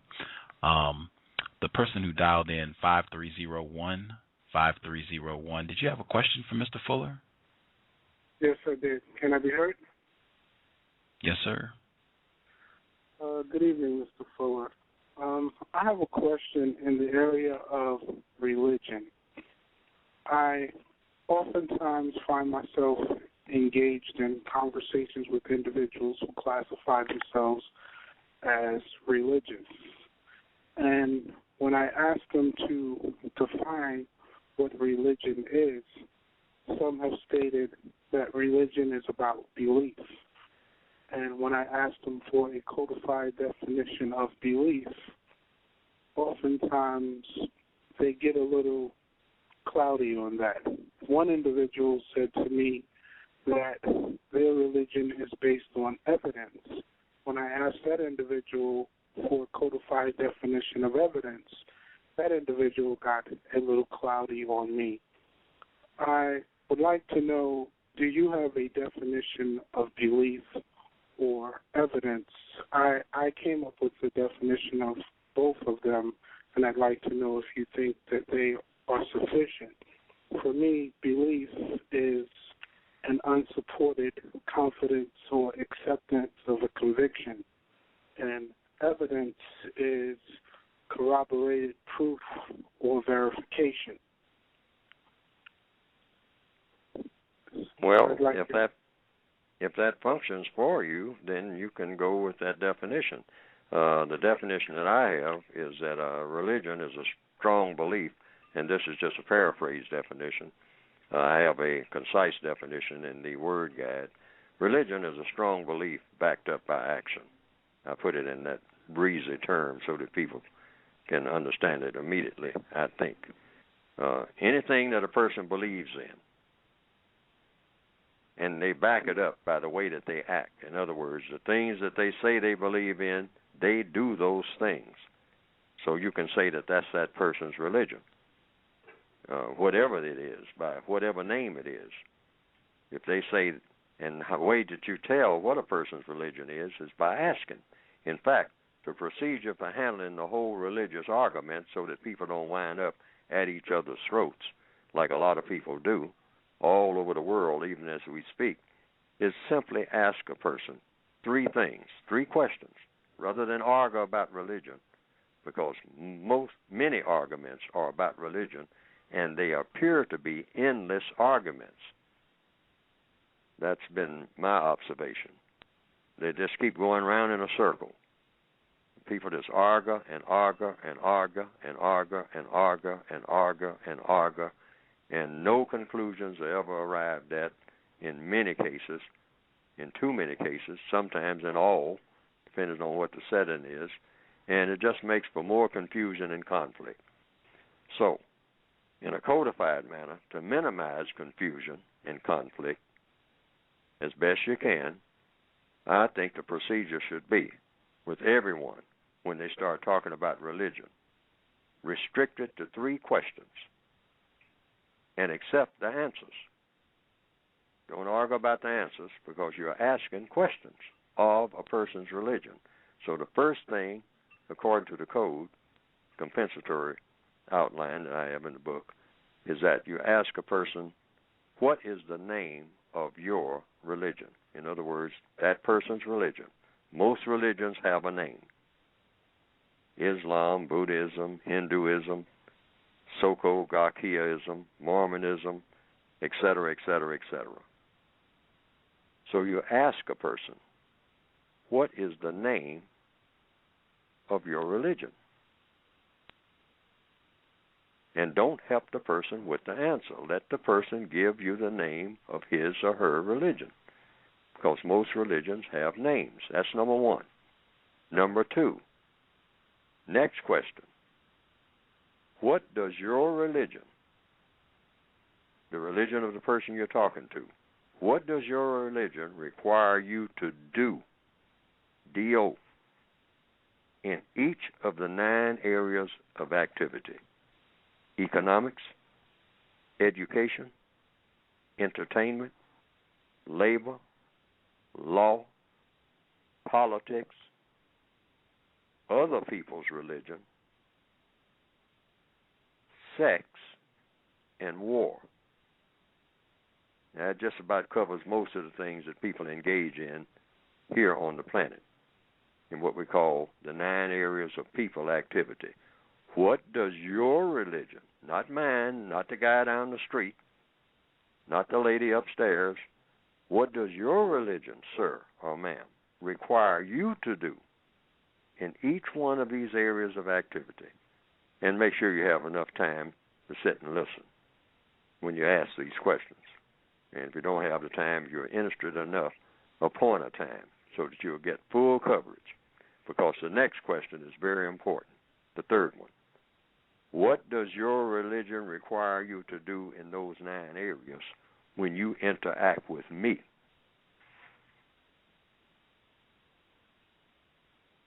What does your religion require you to do in economics, in education, in entertainment, labor, law, politics, other people's religions, including mine, sex, and war. And whatever answer the person gives you should be an acceptable answer because that is that person's religion. Then the next thing you do after that, don't pursue it. You watch that person and see if he or she does what he or she says is his or her religion. And that's it. And if they don't do it, ask them about it. Why aren't you doing what you say your religion is? Your religion, not mine, not the fellow down the street. This is what you said your religion is in all of these areas of activity. And if the person is not doing it, you have a question. Why aren't you doing it? And don't help with the answer. Don't argue. Just listen. Now, I came up with those three questions because I think that will settle most religious arguments. Because most people like to what you call project religion. I won't say most people, but too many people. What do I mean by project? I mean, they like to talk about how familiar they are with their religion as far as doctrine is concerned. Oh, in my religion, I mean, we do this and we do that, and we believe this and we believe that, and they'll go on and on and on and on and on. And then they'll argue about details, particularly in the Christian religion in this area of the world called the Northwestern Hemisphere. Nebuchadnezzar said, Nebuchadnezzar never said nothing like that. And then they go back and forth. Now, this is an excellent sport, a sport enjoyed by all when it comes to religion, because you can argue and argue and argue and argue and argue and argue and never get anywhere. But you had a wonderful argument. It's entertainment. Correct thinking when it comes to religion should not be about making religion entertainment exclusively, just a form of winning arguments or losing arguments to entertain oneself. It should be like everything else in a problem-laden world. Problem solving. That, I believe, is the correct reason for having a religion. Problem solving. Unless I've been misinformed.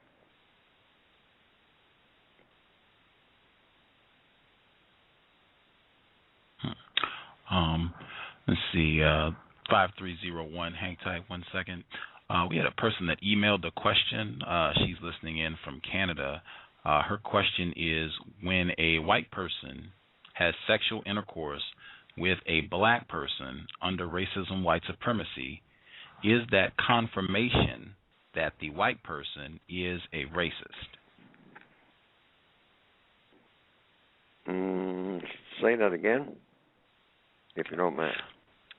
Yes, sir. The question is, when a white person has sexual intercourse with a black person under the system of white supremacy, is this confirmation that the white person is a racist? Racist suspect. But by doctrine, by compensatory codified doctrine, the white person qualifies to have committed a racist act, and therefore, by prima facie evidence, is a racist if they willfully and deliberately did it. Now, if it's rape, that's something else. But if the person did it, whether they are aware of it or not, and the person has to be aware in a system of white supremacy, you assume that anyway, because you assume, first of all, that any white person who is able to be a racist probably is one. And if that person has sexual intercourse with a non-white person, then they have, for all practical purposes, confirmed that they are racist according to compensatory counter-racist logic, because that's the most poisonous thing that a person can do in the system of white supremacy. It's the equivalent so that a person gets the correct picture according to compensatory counter-racist logic. Because many people who are listening to me say that may say, no, that's not logical, that doesn't make sense. it makes sense within the context of white supremacy. If there were no white supremacy, it would just be boy meets girl. But in the context of white supremacy, it's like the warden of a prison having sexual intercourse with a prisoner. The prisoner is at a distinct disadvantage, even if they are very passionate about each other, even if they really like each other personally, even if the warden prefers that lady who is in that prison to any other person on the planet when it comes to sexual intercourse. The warden's position should restrain that warden from going into that cell and literally, according to logic, taking advantage of the prisoner's status as a prisoner. All non-white people on the planet in the system of white supremacy are prisoners of war. They are victims, retarded victims, childlike victims. And the warden is not only an abuser as a prison warden, because the whole world is a prison in the system of white supremacy for non-white people, but that warden is a child abuser because the person who is subject to him or her is in a childlike position, in a weak position. Childlike position means weaker position. That's what that means. Childlike. When you say a childlike position, you mean a weakened position. Children are subject to men and women. And in the system of white supremacy, the only men and women on the planet are white.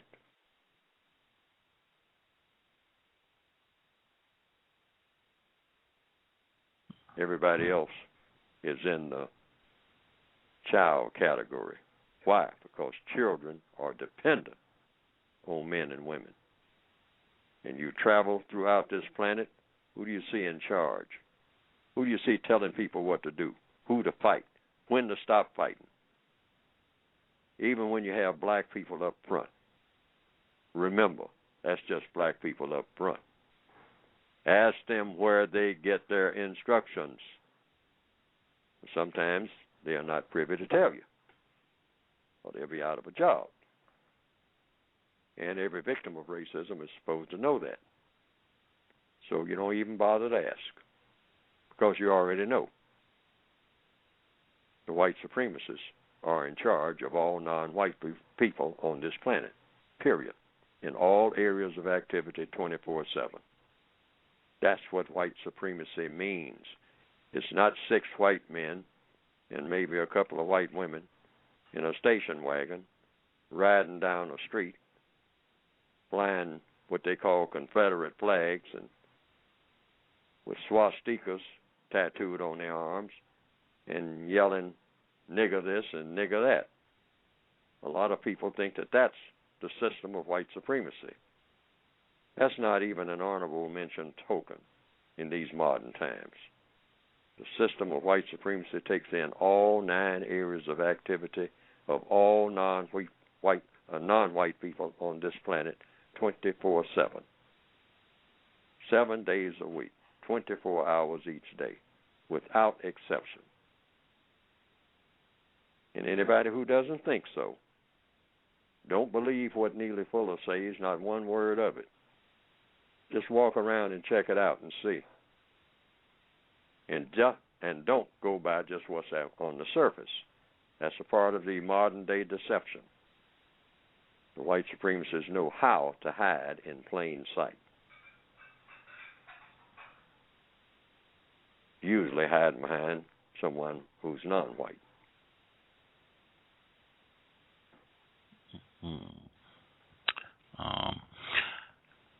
Our loyal supporter, co-author of Trojan Horse, Death of a Dark Nation, Pam, has called in. Good to hear from you, Pam. Again, my apologies for my failure yesterday. I will hopefully do much better. Glad to hear you again. Good evening, Gus. Apology accepted. Good evening, Mr. Fuller, and good evening, Justice. Hello. Hey. You actually answered my question earlier about the race because, why there's only one race. And I did have a question that someone they asked me not too long ago. And I think a lot of non-white people, black people in particular, who are trying to become less confused, that are new to thinking about white supremacy, this person emailed me and asked me how can they become less confused without making it appear that they're hostile to white people. Oh, just by following codification and keeping focus. Mm-hmm. I keep mentioning that word focus. Focus is very important. Now, what is the focus? Focus is we're not just supposed to be walking around being hostile to white people. We're supposed to understand we're in a system of white supremacy. White people are born in the system of white supremacy. It's already in place. So it's just like a person, I will make this analogy. It's like a young German fellow, I will go back to the 1930s maybe, born in the 1920s maybe, and then by the 1930s he's 22 years old. He's a German. He's a German farmer. He's only interested in farming. He never sees any black people. He never sees any people, period. I mean, other than just other German farmers. And he's just farming. That's all he's interested in, taking care of his sheep and goat and whatnot, his cows and his chickens. And that's what he's doing. And then one day somebody comes around in a motor car and says, we're at war. And we kind of like the way that you look. You're strong. You're healthy. You're 6'2", you're blonde hair, you're blue-eyed, and we have had meetings and we have decided somebody like you would make an excellent candidate for an SS officer in the German army. And the German people will be proud of you. Now, what else does the fellow know except what he's being told? I mean, he's not running around ranting and raving about black people and subhuman people and Jews and Catholics and whatnot. He's just interested in farming. Next thing you know, he's a tank commander going through Poland, destroying people, killing women and children, right and left. Now, the system and the ideology of white supremacy works the same way. White people are born in it. Black people are born in it. Like being born on a plantation and you're a 12-year-old white boy, as they say. And you're told, keep those niggers in their place. Keep those slaves in their place. And that's all you've ever heard. They're subhuman. They're not even people. They're things. Don't let them get out of hand. Treat them just like you do the horses and cows and the dogs. They won't obey, you whip them. When they obey, give them a little extra bread. You're 12 years old and you're white. This is all you know. And that has not changed fundamentally.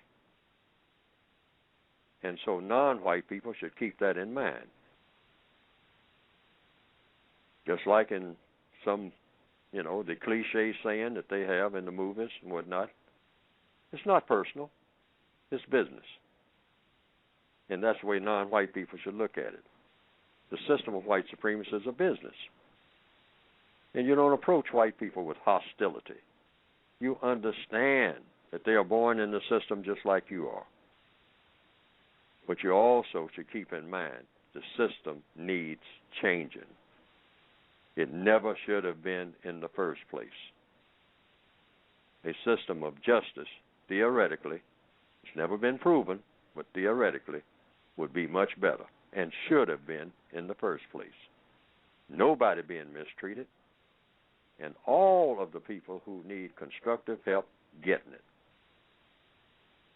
That sounds like a wonderful system, much better than pushing people around because they are, quote, unquote, the wrong color. That's a terrible system. Never should have been in the first place. Mr. Fuller, I guess I understand what you're saying. I guess my concern is, given that they do what they do and they've been so successful at it, it just makes me wonder how we can not have some dislike in order to do what is necessary, because it seems that black people we're very easily swayed by empathy, and it seems like it makes us too vulnerable to people who don't have any feelings for us and don't have any compassion for us. And so I guess that's why we need a code. Okay. If we follow the code, everything should fall in place. Now, actually, I'm going to have to go now. I do this regrettably, but in a pardon way, I say, read the code books that I have put out. In fact, read all books that have to do with solving problems. Look at movies and look for the way that problems evolved and what the movies are about and whether the movie is constructive or non-constructive based on whether or not you learn something that can be used to solve a problem. And stay in the question mode. When you encounter white people or non-white people who are hostile toward you, ask questions. What is the problem? Evidently there's a problem. Otherwise they wouldn't be hostile. And just ask them, what is the problem? And then keep your focus on the production of justice.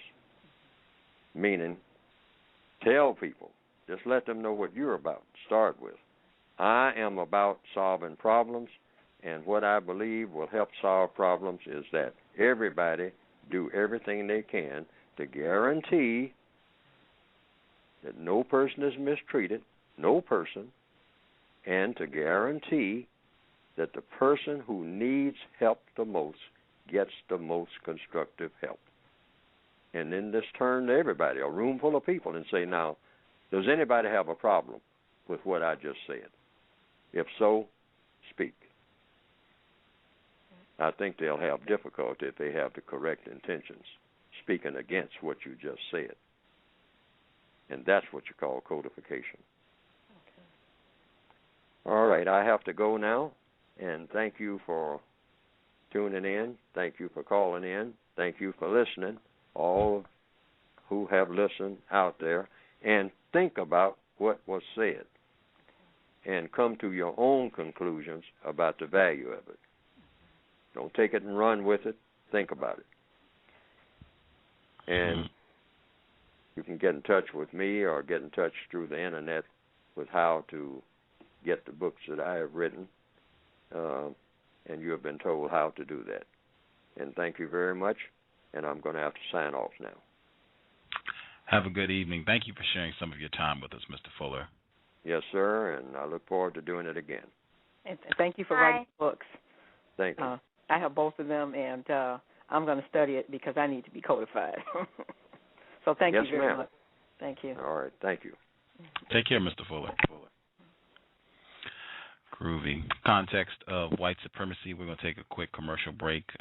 Justice says she has two news reports. I'll probably get in one more apology, and hopefully I'll have my. Actually, I might have to do my sound. I'm gonna have to do my sound clip first in case I lose the switchboard. So I'll do the commercial, and then I'll do my sound clip because I hope that will be constructive, and then Justice will give us her two news stories. So commercial and then news clip. Context of white supremacy.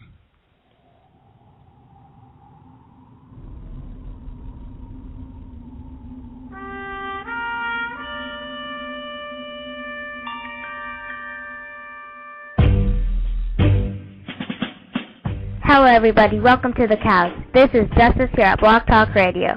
If you want to learn, listen, understand, and question, go to blogtalkradio.com/victim-of-racism. And for more information on racism, white supremacy, go to my blog, justdojusticetoday.blogspot.com.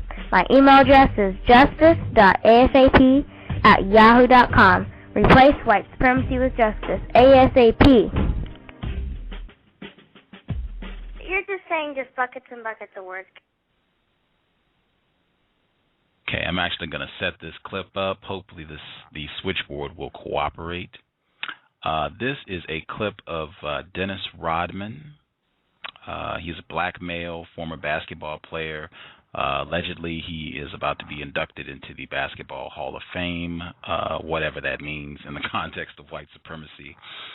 He also is well known for wearing a dress, right on topic, for wearing a dress. He was on the Oprah Winfrey Show. He's pretty popular. In fact, I have heard it reported that during his prime as a basketball player, he actually played against Michael Jordan, and then he played with Michael Jordan.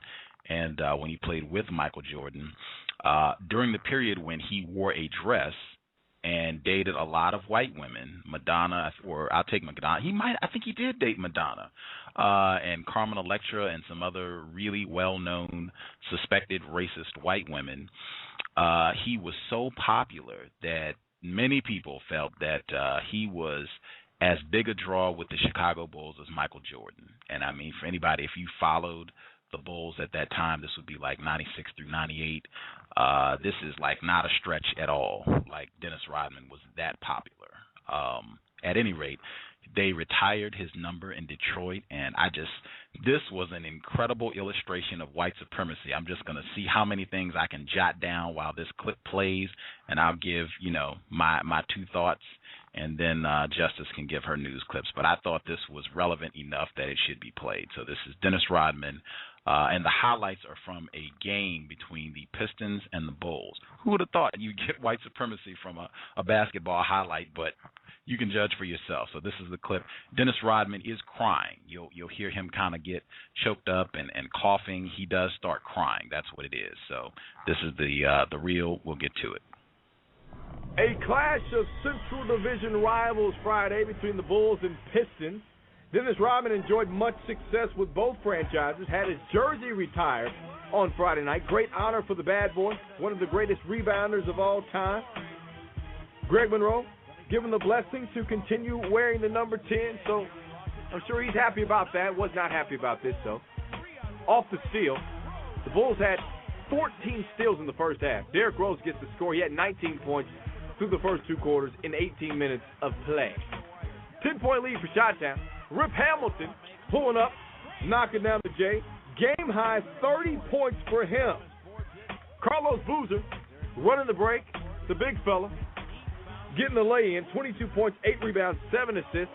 Halftime, Dennis Rodman honored. Let's hear it now for the man who gave all the blood, sweat, and tears to this franchise, the Worm, Dennis Rodman.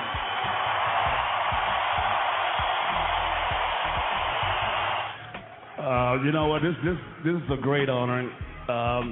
As I said before, and I say it again, and these guys here were like my big brothers. My big brother. I was a young kid when I came here, right? And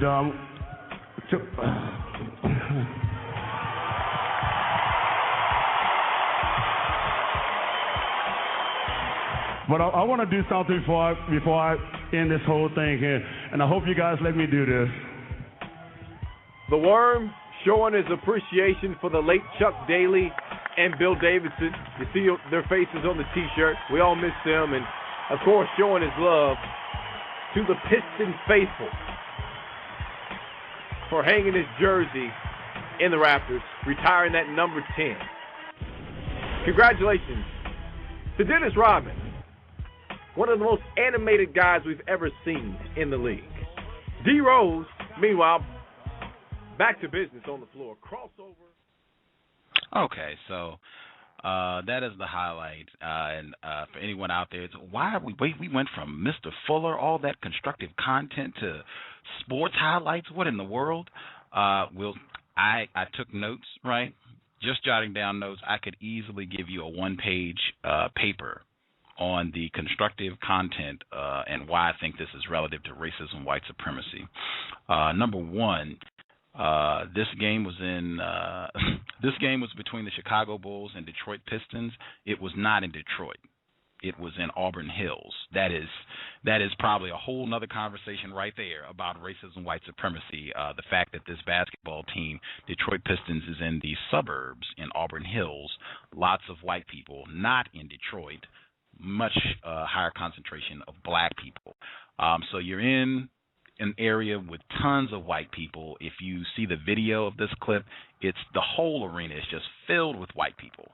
I don't know, maybe the games are super expensive. I'm sure they are, but it just looks like they just have an ocean of white people watching all this, the festivities for this game. Let's see, things that jump out at me. Number one, you got the Dr. Welsing moments. I'll pull those out. You got the Bulls as one of the sports teams.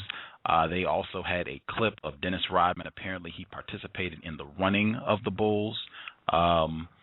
Lots of Dr. Welsing moments. All of that, I think Bobby E. Wright touches on that as well in Psychopathic Racial Personality and other essays. Moving Ninja allowed me to borrow that book. I'm still holding it. But yeah, big time Dr. Welsing moment there. They castrate the bull, I have been told, when the running of the bulls, when it has concluded, the bull has been killed. It is castrated. Big time Dr. Welsing moment. The Pistons were known as the Bad Boys. Dennis Rodman becomes the person to embody that bad boy image. Big time Dr. Welsing. Boys, not a man, boys. And particularly with Dennis Rodman, not a man, a boy. He said he referenced himself as a kid when he went to begin his speech for getting his jersey retired. I was a kid when I came here. And by the time his career got ready to wind down, I was in a dress. Kid, boy, in a dress. Third Dr. Welsing moment, the Worm, just the nickname. I don't know why they gave him that name, but that would just be third Dr. Welsing moment. We actually got a lot of cowbells I could do with this as well. If you see the video for this ceremony, he is sitting next to a white woman. In his career, he was known for having blonde hair and a lot of other crazy, zany hair colors. It looked like he might have still had blonde hair at the time of this ceremony. And I believe this was yesterday. This was April 1st when this went down. So this is, like recent. The crime, I'm not trying to pick on another victim. It could easily be me. I'm just saying I think in the system of white supremacy, in fact, I can even tell you a story that accurately captures my thoughts on this. I was speaking with a non-white person, and we were watching a playoff basketball game, all of us informed about white supremacy, so we're all picking out white supremacy and what's happening. And they have this big to-do at halftime, two basketball players, two black males talking. And, they just made it all serious, like this is some sort of world summit. And I was just like, what is, in the context of white supremacy, why is this so serious? And the person I was speaking with said, if we're talking black people, let me go down and get if we're talking black people, double whammy. You all are going to get stomped on. If this is as good as it's going to get, a few of you get drafted on a team and get to play and entertain white people playing basketball, we got to really do this up if this is as good as it's going to get. And, I thought that was so simple and so accurate. You talk about clear and focused with regards to what's going on. If we're going to do some showcasing, let's do some showcasing of black people. At any rate, it's difficult. It's difficult for me to watch non-white people, crying and having this sort of intense emotional response about something so, in the context of white supremacy, like I'm getting my number retired. And that really resonated with me. I heard that and I'm thinking, I don't say prison, I say greater confinement. The system of white supremacy is prison. And with so many of us in greater confinement where you don't have a name, you just have a number. And, you know, the fact that we think this is great, you get your number retired. We should be real tired of memorizing our numbers and having numbers stenciled on us, being branded by white people. Let me see, what other notes did I have here? That Auburn Hills is big. Like I said, I mean, that really is deep enough. That could be a whole program. Just the fact that this is not in Detroit. This is in Auburn Hills, the suburbs where all the white people are. Racial dislocation, real important. The two people that he mentioned, Chuck Daly, they're both white people. He pulled out a T-shirt. That was kind of how he closed. If you would allow me to do this, and he went and got this T-shirt and had these two suspected racists who have died. And I just thought, wow, I mean, you talk white identification. I mean, again, he total victim. Dennis Rodman is a victim, and I've heard him speak honestly about racism. But, man, that is – I can understand why white people, it seemed like they cheered and they gave a standing ovation. I can see why any white person would be thrilled with this. We have a black person who is referencing himself as a kid, who's wearing a dress, going on Oprah to promote his book and wearing a dress. He's having sexual intercourse with white women. He's wearing blonde hair. He is no threat at all, and he is here to show his sorrow and his regard for these dead white people. Our system is working well. Our system is working well. Did I have any other notes? Wanted to get out. Dress, nails, balls, bad boys. I think I hit on everything. I hope that was worthy. I have a lot of regard for Mr. Fuller's work, and I definitely would not want to put any foolishness on a program. But when I saw that, it was dripping with what I thought was constructive and relative content to racism, white supremacy. So I hope that was of some value. Justice, if you have news reports for us, let's hear them. This news article was from businessstandard.com, and the news article is called "Stray or Great," and it was actually published today, April 2nd of this year, and so it goes on. What has shocked me most about the brouhaha over Joseph Lelyveld's great soul, Mahatma Gandhi, and his struggle with India is that the words bisexuality and racism have been given equal weight and seem to be equally offensive to most people in the ensuing public discussion. I have yet to hear of protests from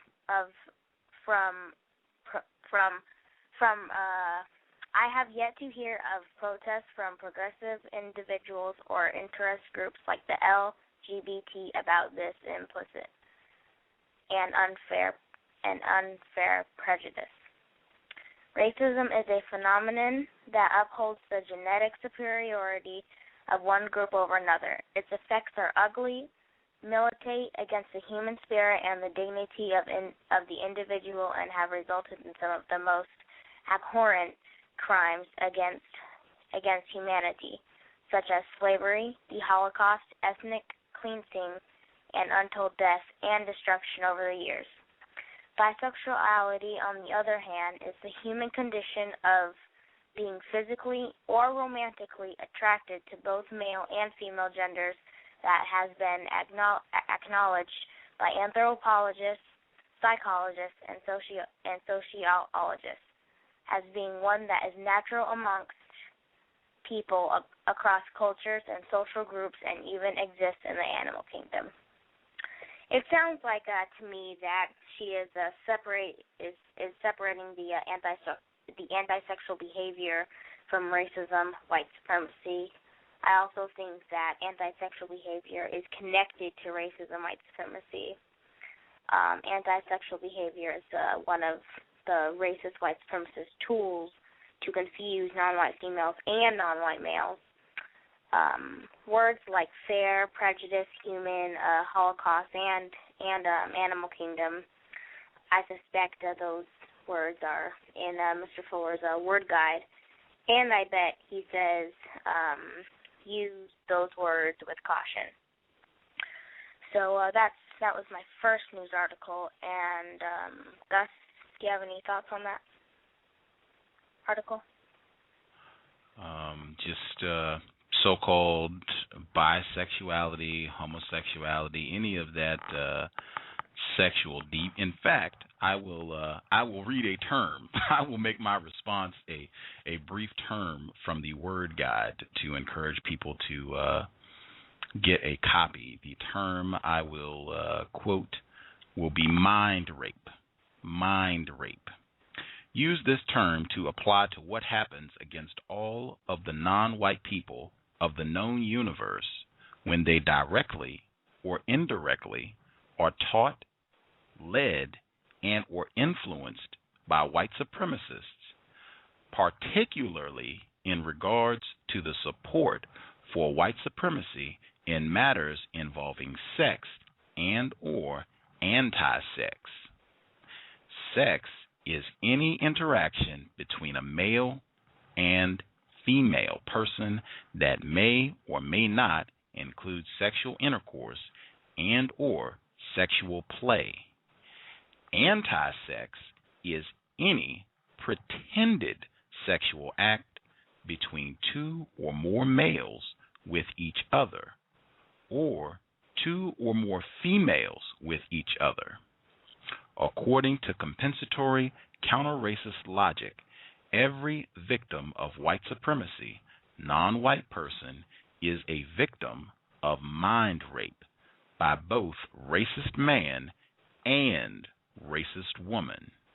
This mind rape not only applies to the area of sex and anti-sex, but also to every other area of activity, including economics, education, entertainment, labor, law, politics, religion, and war.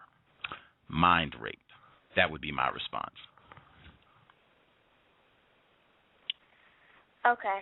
And the other news article was from theblemish.com, and it's titled as Paris Hilton Taking Legal Action Against Racism Claim. And it was published on March 24th of this year. And so, hey, remember those videos from 2007 where Paris said she and her sister were like two niggers because they were dancing to Biggie Smalls' Hypnotize? Most people remember. Anyway, Paris Hilton was take legal action against Neil Strauss, author of Everyone Loves You When You're Dead, for accusing her of making racist comments during an interview, probably to protect whatever is left of her brand image. To recap, Paris started making out with Vin Diesel, then made an excuse and left after realizing he was half black. She told Strauss, "I can't stand black guys. I would never touch one." A rep for Hilton insists Paris never said that and that they're consulting lawyers. A statement from Hilton's spokesperson reads, These allegations are absolutely untrue and ridiculous. We have sent these claims to Mrs. Hilton's lawyers to respond further. It's another example of someone making false claims for financial gain. The reason Paris is consulting with lawyers first is because there's a chance Strauss may have recorded the conversation. Hopefully, that's the case, because Paris Hilton is racist, and it'll be good to remind everyone, including potential employees, of the fact every few years. And I agree that everybody should be aware of Paris Hilton being racist, and white people being racist, and yeah. Wow, that's crazy. I hadn't heard. I guess I don't watch enough television or keep up with the tabloids. I didn't know all that about Vin Diesel. I believe he's a non-white male who has a white parent. I didn't know all that, but yeah, my response would be, I don't even need to get into is she white? That's really all it would come down to at the end of the day. Is she a white person? I think she is. Then I already know how I'm going to function and deal with Paris Hilton if she's a white person. At any rate, those are great, excellent finds. And did you go ahead? And there was also a picture above it. She's white. And there's like 15 photos of, I think it was a role model or something like that. But yeah, there's 15 photos at the bottom of the article. It just shows 15 photos of her. Of course, got to get that blonde hair in. Got to have that blonde hair white woman in. Who is the fair? I got to get that sound clip. I've been saying that for like a year. I need highlights. Also, I'm sorry. I said, and she also has like highlights in her hair. Oh, okay. Yeah, I got to get that that sound clip. Who's the fairest? I think that would be constructive. Yeah, that's great. Did you have anything else you wanted to share? No, just white people are the problem. Yeah. Bottom line. Yeah, exactly. If we all had that understanding, we could make a lot of progress. I'm gonna ride. Oh, Pam is on the line. My apologies. We had I don't know how many people called in this time, but the last time Mr. Fuller was on, we had a record number of callers for the program. We were just slightly below the record last night for the program that did not happen. So many people, it seemed, were excited. I was, too. I was looking forward to the content. Again, my apologies, Pam. It has been a really ugly week on the plantation. I have been disgruntled often this week, and I have not taken care of myself, which has just made it worse.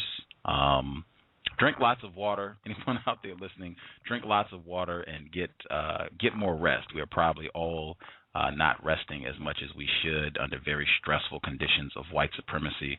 Make sure you're drinking water. I suspect everyone out there listening could probably drink another glass of water every day and get an extra hour of sleep. I suspect that would greatly benefit the non-white team if we could implement that. But again, my apologies, Pam. We'll have to make it up because I was really looking forward to the content of yesterday's broadcast.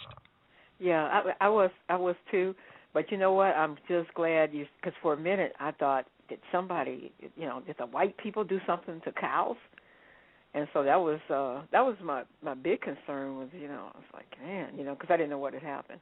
So I'm just glad to see everything is going on as it should be. So I'm just glad to see you're still here. For sure. Fighting the good fight. Do you have any thoughts, anything Mr. Fuller shared or the news items?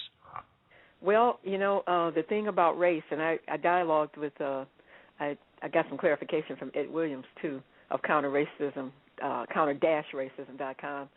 And it delayed the book a little bit, maybe by a day or so because I had to redo the race part because I was calling, the white race and, so now that I understand the race better, I said, well, it would be, I can't just forego it and not correct it in the book. So we're going through and trying to find places where if we say race in the book.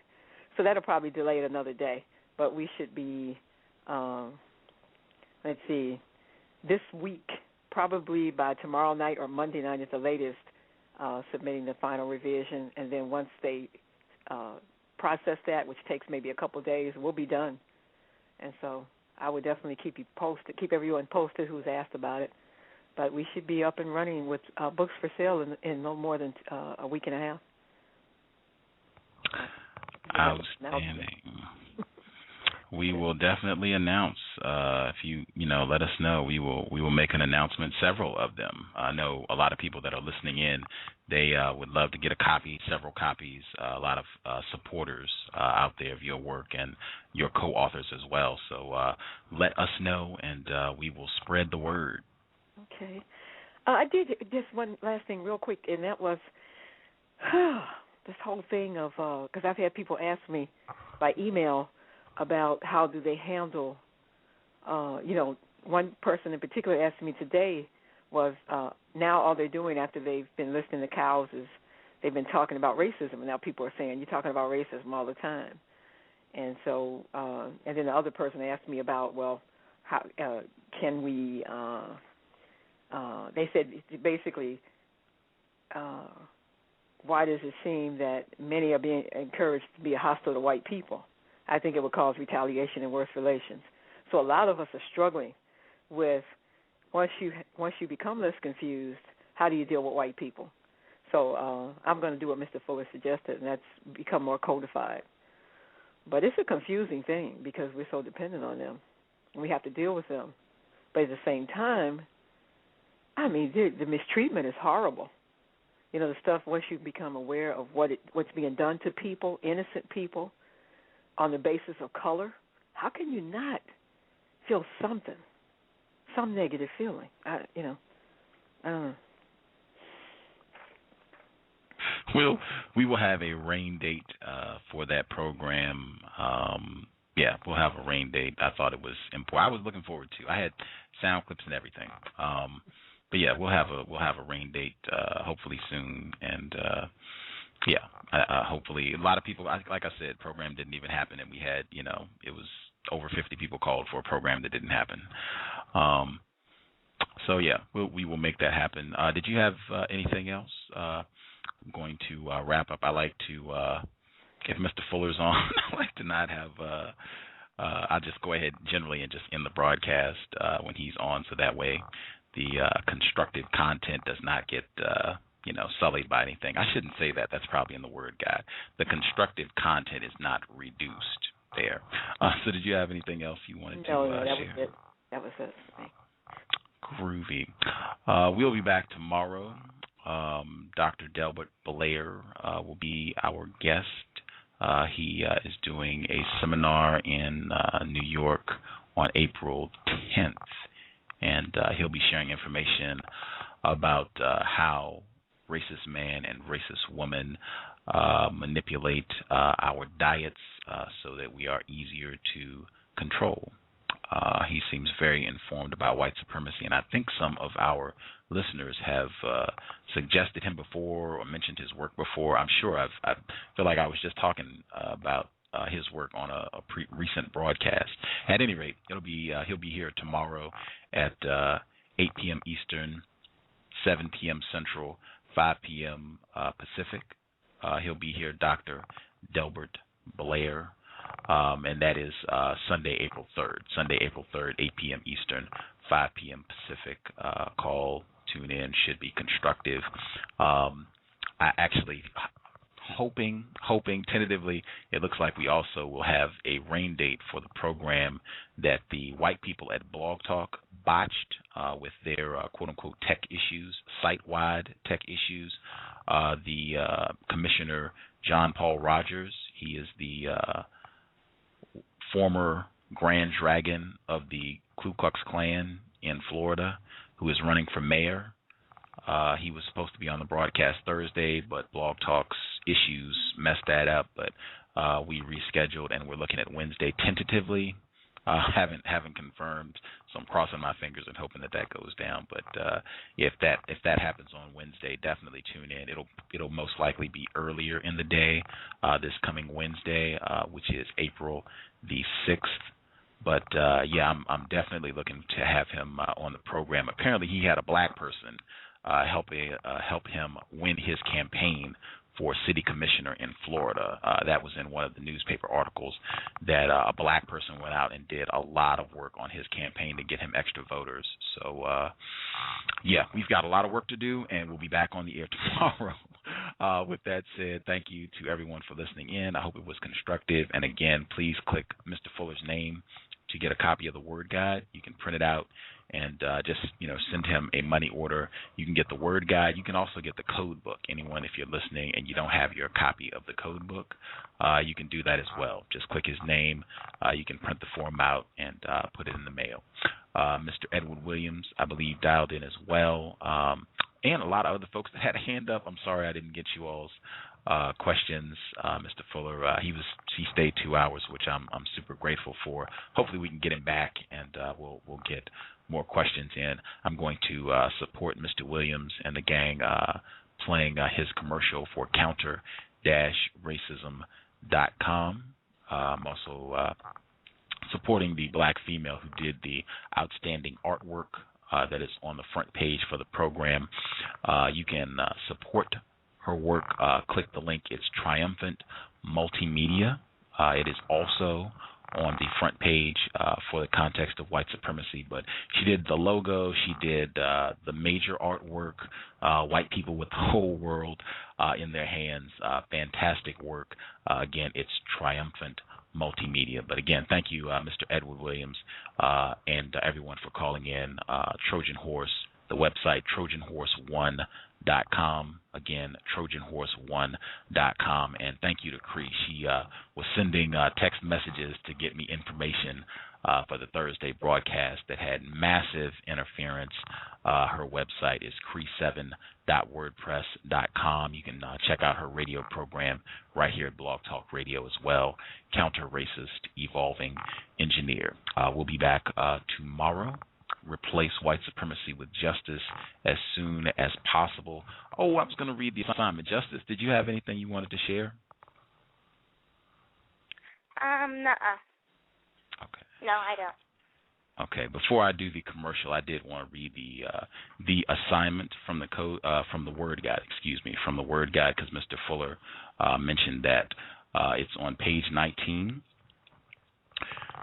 Use this term to apply to the following. Number one, those things that are said or done that best help replace the system of white supremacy, racism, with the system of justice. Two, those things that are said or done that best help to produce peace, the use of truth in such a manner as to result in the establishment of justice and correctness. Practice asking people questions like, have you done any work on the assignment today? Use the term the compensatory assignment to apply to the specific assigned duty that each non-white person has to do all that he or she can to speak and act effectively to replace the system of white supremacy with the system of justice. This term can also be used to apply to all acts that help to produce correctness, balance between people, creatures, things, and should be used frequently as a constant reminder to all people of what non-white people should logically be doing as their basic reason for being in the known universe during the existence of white supremacy.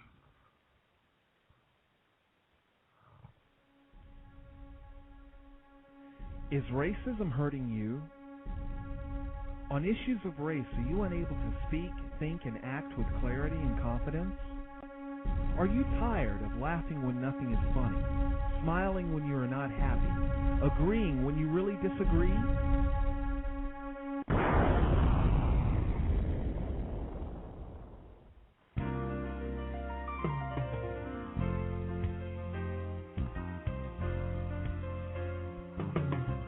At counterracism.com, You can learn specific strategies and techniques to counter the behaviors of the people who practice racism in all areas of activity, using words correctly, following counter-racist logic, even counter-racist science projects designed to reveal what racism is, how it works, and how to counter it. The open-source code writing format allows you to pick and choose from a variety of counter-racist suggestions so you can produce the code that works for you. Stop by counterracism.com today and help replace racism with justice. That's counter-racism.com. Do you need a one-stop shop for all of your multimedia needs? Triumphant Multimedia is a skilled team of professionals with a passion for great marketing and chic design. Our specialties include consulting, brand development, copywriting, and creative graphic design that's second to none. We also offer photography, photo retouching, videography, and video editing. At Triumphant Multimedia, our goal is to provide highly effective creative solutions built to suit any individual need or budget. Give us a call at 678-732-8067 or check us out online at trimultimedia.com.